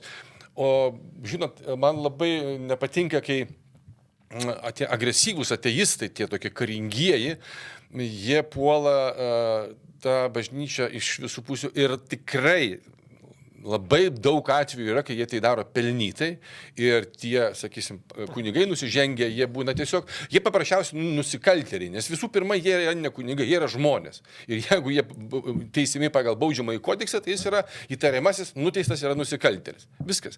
Bet kodėl dabar atsiranda tas visas, sakysim, musulmonų, tas judėjimas, yra tam tikras maždaug 1500 metų yra nuo religijos atsiradimo ir tas 1500 yra pats agresyviausias periodas. Tai buvo lygiai taip pat kaip krikščionybė viduramžiais, tie ir karai, ir tarpusavė, ir inkvizicijos ir taip toliau. Tai dabar bažnyčia, krikščionybė, liberalėja per tuos, nes jau persirgo tą visą periodą. Bet musulmonybei yra kaip tik 1500 ir jie pereina į tą agresyvėją fazę ir tie dalykai yra, bent jau tie filosofai, kurie, reiškia, pagal tai skaičiavo, sako, kad tai yra dėja, bet užprogramuota. Vat, pagal tuos dalykus galima stebėti ir kai palyginti tai, kas buvo istorijoje su ta pačia krikščionybė ir kas dabar vyksta su tais, su islamu, tai aš nemanau, kad jie nėra visiškai neteisūs. Jo, laiko atžvilgio analogija turbūt, kiek jinai pagrįsta, kiek ne čia. Aš tokią istoriją galiu papasakoti trumpą. Šiandien skambutį sulaukiu iš seno pažįstamo. Taip. Ką daryti, sako, žinai, tokia istorija. Vat, patarkim, gal jisai pasižiūrės šitą podcastą. Vilnietis gyvena Vilniuje ir situacija tokia, kad dabar, kadangi atvažiavo daug imigrantų iš trečiųjų šalių, jų namo rūsyje, daugiabučio namo, didelio namo rūsyje, jie įsirengė savo maldos vietą. Maldos namus. Ir net kažkaip ten įsiregistravo jau vos ne kaip mečetė tam daugiabutį. Įsivaizduokit, tai dabar jie pareina ten, žinot, ar tamsu, ar šviesų namo ir sako, tuntai tų musulmonų eina melstis daugiabučio Rusyje. Sako, vaikai pareina ten, žinai, ir iš mokyklos ar ką po tamsiai, jie sako, jaučia tokį nesaugumą ir sako, šioks toks lengvas name kultūrinis šokas, kaip iš daugiabučio tampa mečete ir, na, lyg ir žmonės taikus, nesmurtingi. Bet be jų sutikimo bendruomenės negalėjo tokio dalyko padaryti. Nu, tai va, žinokit, nežinau kaip ten teisinė pusė, bet įsivaizduokit, kokio lygio problemų. Ir jisai klausė, sako, tai ką mums daryti, sako, dabar, va, kaip sako, žmonės, va, žinai, sunerimo, ar čia spauda kelt, ar kaip čia, žinai, nu, lyg ir kažkokios agresijos nėra, bet va, tau name. Būtų juokinga, jeigu nebūtų graudų, bet pasakoju ir man iš karto iškyla. Reali istorija. Man iškyla vaizdinys iš genialaus filmo Šuns širdis, kai į jų namą viršuje atsikraustė ten tie švonderiai ir visų kitų proletarai ir jie giedodavo giesmes ir pasiklauso, vėl dainuojas. Tai va kažkas tokio. Aišku, tai būtų juokinga, jeigu nebūtų graudų, nes negalima iš karto priklijuoti visų etikečių, bet mūsų protas taip sudėliotas, kai mes skaitom apie tuos išpuolius Vokietijoje, dar toj pačioj Švedijoje. Ir sėkmingų integracijos pavyzdžių dėja nebuvo. Čia aš prisimenu Rasą Juknevičienę, ne vienas iki buvo nuskambėjusi, kai dėjo nuotrauką besimeldžiančio musulmonų ir parašė minčių kyla įvairių. Taip. Tai buvo gana nuoširdus, taip, galbūt ant tuo metu nepolitkorektiškas, nors šiaip tai aš galiu pasakyti tiek, nauja realybė, kolegos. Nu, matot, su tokiu gimstamumu, kokį turim Lietuvoje, tai yra 1,2 vaiko, tu negali turėti ir tokio tapatybės išsaugančios ir ekonomikos augančios, jeigu yra toks gimstamumas, tai yra tas trikampis, kur gali turėti tik tai 2 elementus iš 3. Žinai, Arūnas irgi užsiminė ir pats sakai, tas ginčas toks truputėlį tarp žmogaus teisų aktyvistų. Mes užvakar pirmadienis jo darėm laidą apie vietnamietės, kurios čia Šiauliuose sukūrė restoranėlį ir dabar, kadangi nepriėmė 2 dirbti lietuvių tam laikotarpį, kuriam jas ten patikrino ir ar ES piliečių pagal tą verslo leidimą jos turėjo priimti ir dabar jos 5 regis ar 6 turi išvykti iš Lietuvos gruodžio šio mėnesio. Tai ten yra tokia gana emocionali istorija, žmonės 5 metus pragyvenę ar net daugiau ir čia, žodžiu, jos vejamos, bet toks įstatymas, nevejamos. Jos nevejamos. Jos tiesiog pagal įstatymą. 5 metų pragyvenimas Lietuvoje neįgalioja pažeidinėti įstatymų ir jos tai žinojo ir darė sąmoningai. aš tam tikrai nepritariu, Arūnai teisus visiškai, kad įstatymas, kad ir kvailas, jis yra įstatymas ir turėtų jo laikytis. Tačiau, vis tiek ta emocinė pusė, 6,000 parašų, čia vakar žiūrėjau bendruomenė ten užkėlus, reiškia peticiją tokią surašius, kad atsižvelgti tą žmogišką elementą, žmonės nebuvo įspėti, ten sako migracijos departamentas, viskas ten buvo įspėta, bet aš noriu pasakyti, kur yra problema. Klausytojai ten, pradėjo rašyti irgi. Tai maždaug pasakyk tu už imigraciją ir prieš imigraciją. Ir aš, sėdžiu laidoje ir galvoju, ką čia dabar sakyti, už ar prieš. Toks klausimas, primityviai, tai bukai, klausia, tu už ar prieš, Vaidai, kaip tu sakai, kitaip, nebus, čia ekonomika neaugs, bet tu matai minusų, tai aš taip, išsivinioju iš to klausimą, galvoju, tai palaukit, tai kokiu metu ta imigracija, karas ar taika, kokios šalis imigrantų, kiek mes turim resurso integruotos imigrantų. Užvaldoma imigracija, be abejo. Labai ideologiškai paklausus ir iš karto tavai tą burbulą nustumia, ar tu už ten imigrantus ar prieš juos. Palaukit, padėkit man ant stalo visas sąlygas, kokiomis ta imigracija, kokiu tempu, kaip čia atrodys ta Lietuva po 10-15 metų, aš turėčiau įsivaizdavimą ir tada pasakysiu, už kokią aš imigraciją, o taip bendrai, paklaustant tokios emocijos, tu čia prieš žmonės ar už žmonės. Ne, tai manau, kad reikia žiūrėti realybę į akis ir po geopolitinių bėdų, ką mes esam šnekėję. Ir čia Arūnas taip skambiai vienoje tinklalaidėje sakė, reikia kurti vaikų gimdymo sąjūdį, bet aš ką žinau, kad vyriausybėje nepavyks dėja, aš jau dabar galiu žinoti, yra nuostatas skatinti gimstamumą, nepavyko niekam, pažiūrėkim, kas dedasi Pietų Korėjoje, visoje Pietryčių Azijoje, kur gimstamumas tiesiog mažėja, nes tai yra kultūriniai klausimai, tas pats religijos vaidmens mažėjimas lemia, kad žmonės mažiau gimdo, emancipacija ir daugybė vėliau susilaukia vaikų. Ir tiesiog nori vieną vaiką ir šuniuką turėti. Tai dabar tokia kultūra, kad vietoj.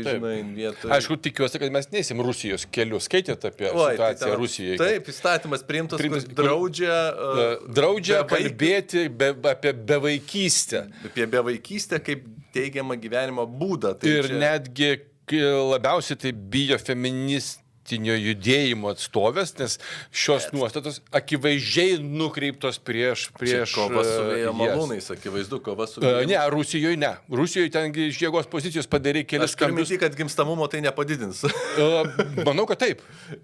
Gimstamumo nepadidins ir tai yra... Pamenu savo dėsos frazę, demografija yra socialinių problemų mama. Jeigu mes norim pamatyti, kokios socialinės problemos mūsų laukia, pasižiūrėkime tą fertiliškumo 1,2 rodiklį. Dabar, man atrodo, 1,18. Nuolatos mažėjantis, aš matau toj pačiu, nuo ko pradėjom ir kuo pabaigsim, gal tą vyriausybės programą ir turbūt kaip teigiamą žiūri ir atspindinčią socialdemokratinę kryptį, kad daugiau paramos šeimoms, tai yra vėlgi neapmokestinama pajamų dydžio didinimas žmonėms, tokiems kaip mes, kurie turi vaikų, galbūt apmokestinant labiau kitus, išmokos, labai svarbu, aišku, švietimo sistema, kad tikrai ir mamos ir tėčiai galėtų greičiau grįžti į darbo rinką, nes tikrai, aš suprantu ir tas jaunas moteris, kurios sako, žiūrėk, aš iškrentu iš darbo rinkos ir šiuolaikinė kultūroje tai yra be galo svarbu.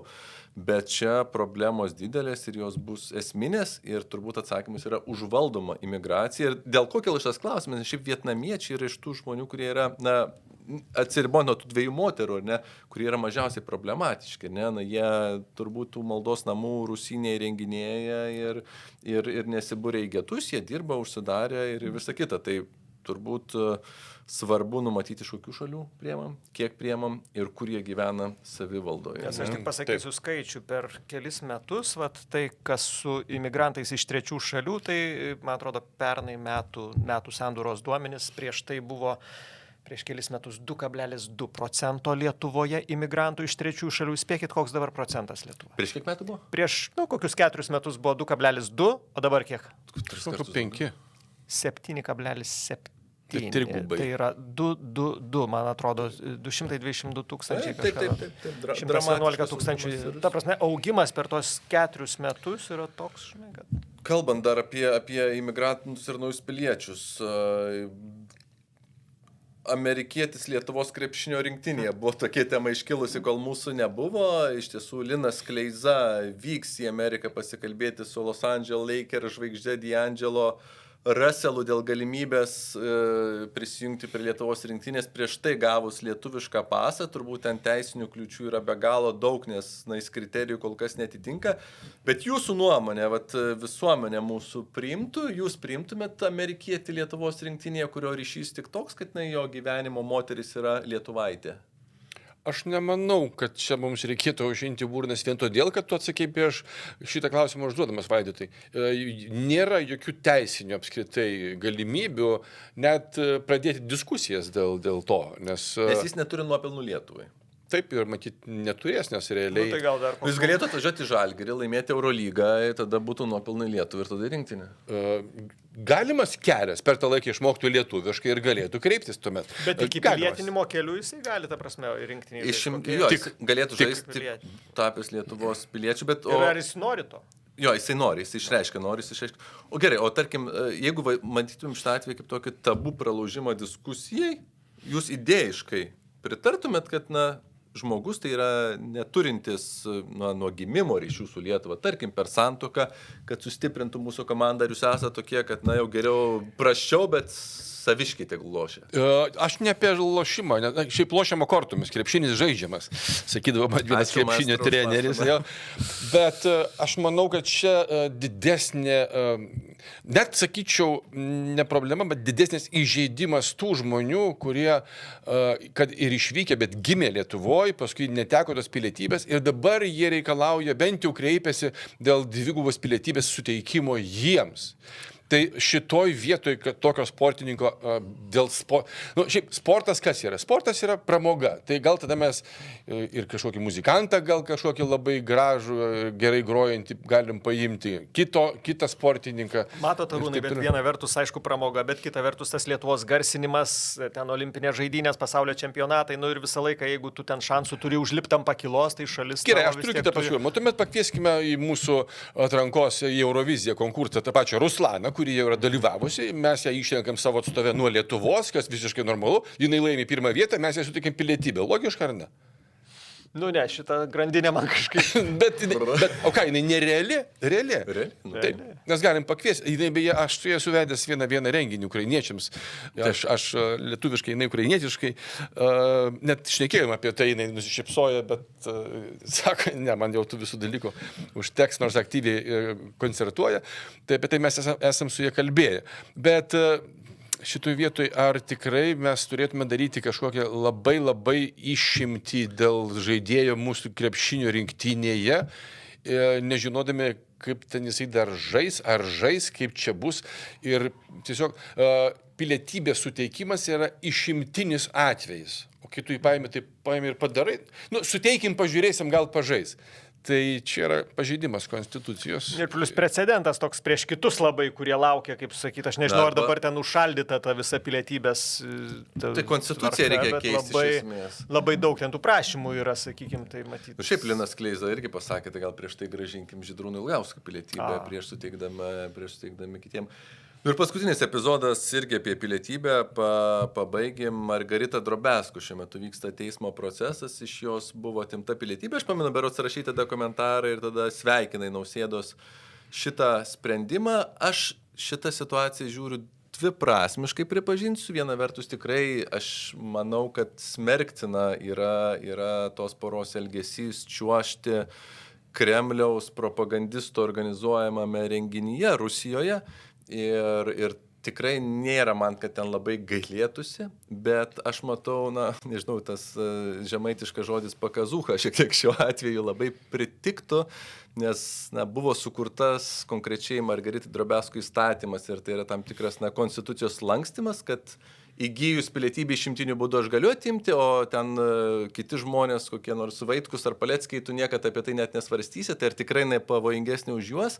Aš nežinau, man toks šiek tiek parodomasis veiksmas ir kuris kartais pridengia neveiklumą ten, kur turi būti veiklumas, stiprinant mūsų valstybės saugumą. Tai tikrai ne iš gailesčio, bet iš tokio, standartų taikymo atrodo, kad šiek tiek toks parodomasis toks imitacinis.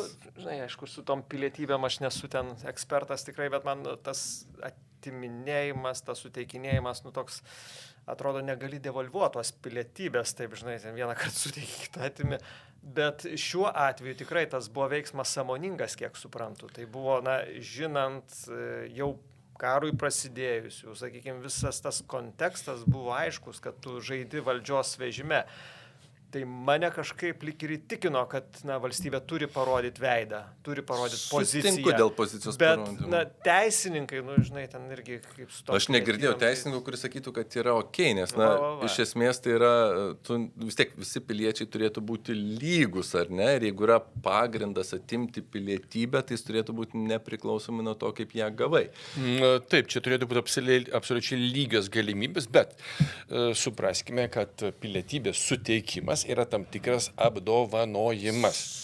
Ir tą apdovanojimą, ar tai gauni ar medalį, ar ordiną, ar pilietybę, tu turi nešioti pagal tam tikrą reglamentą. Tiesa?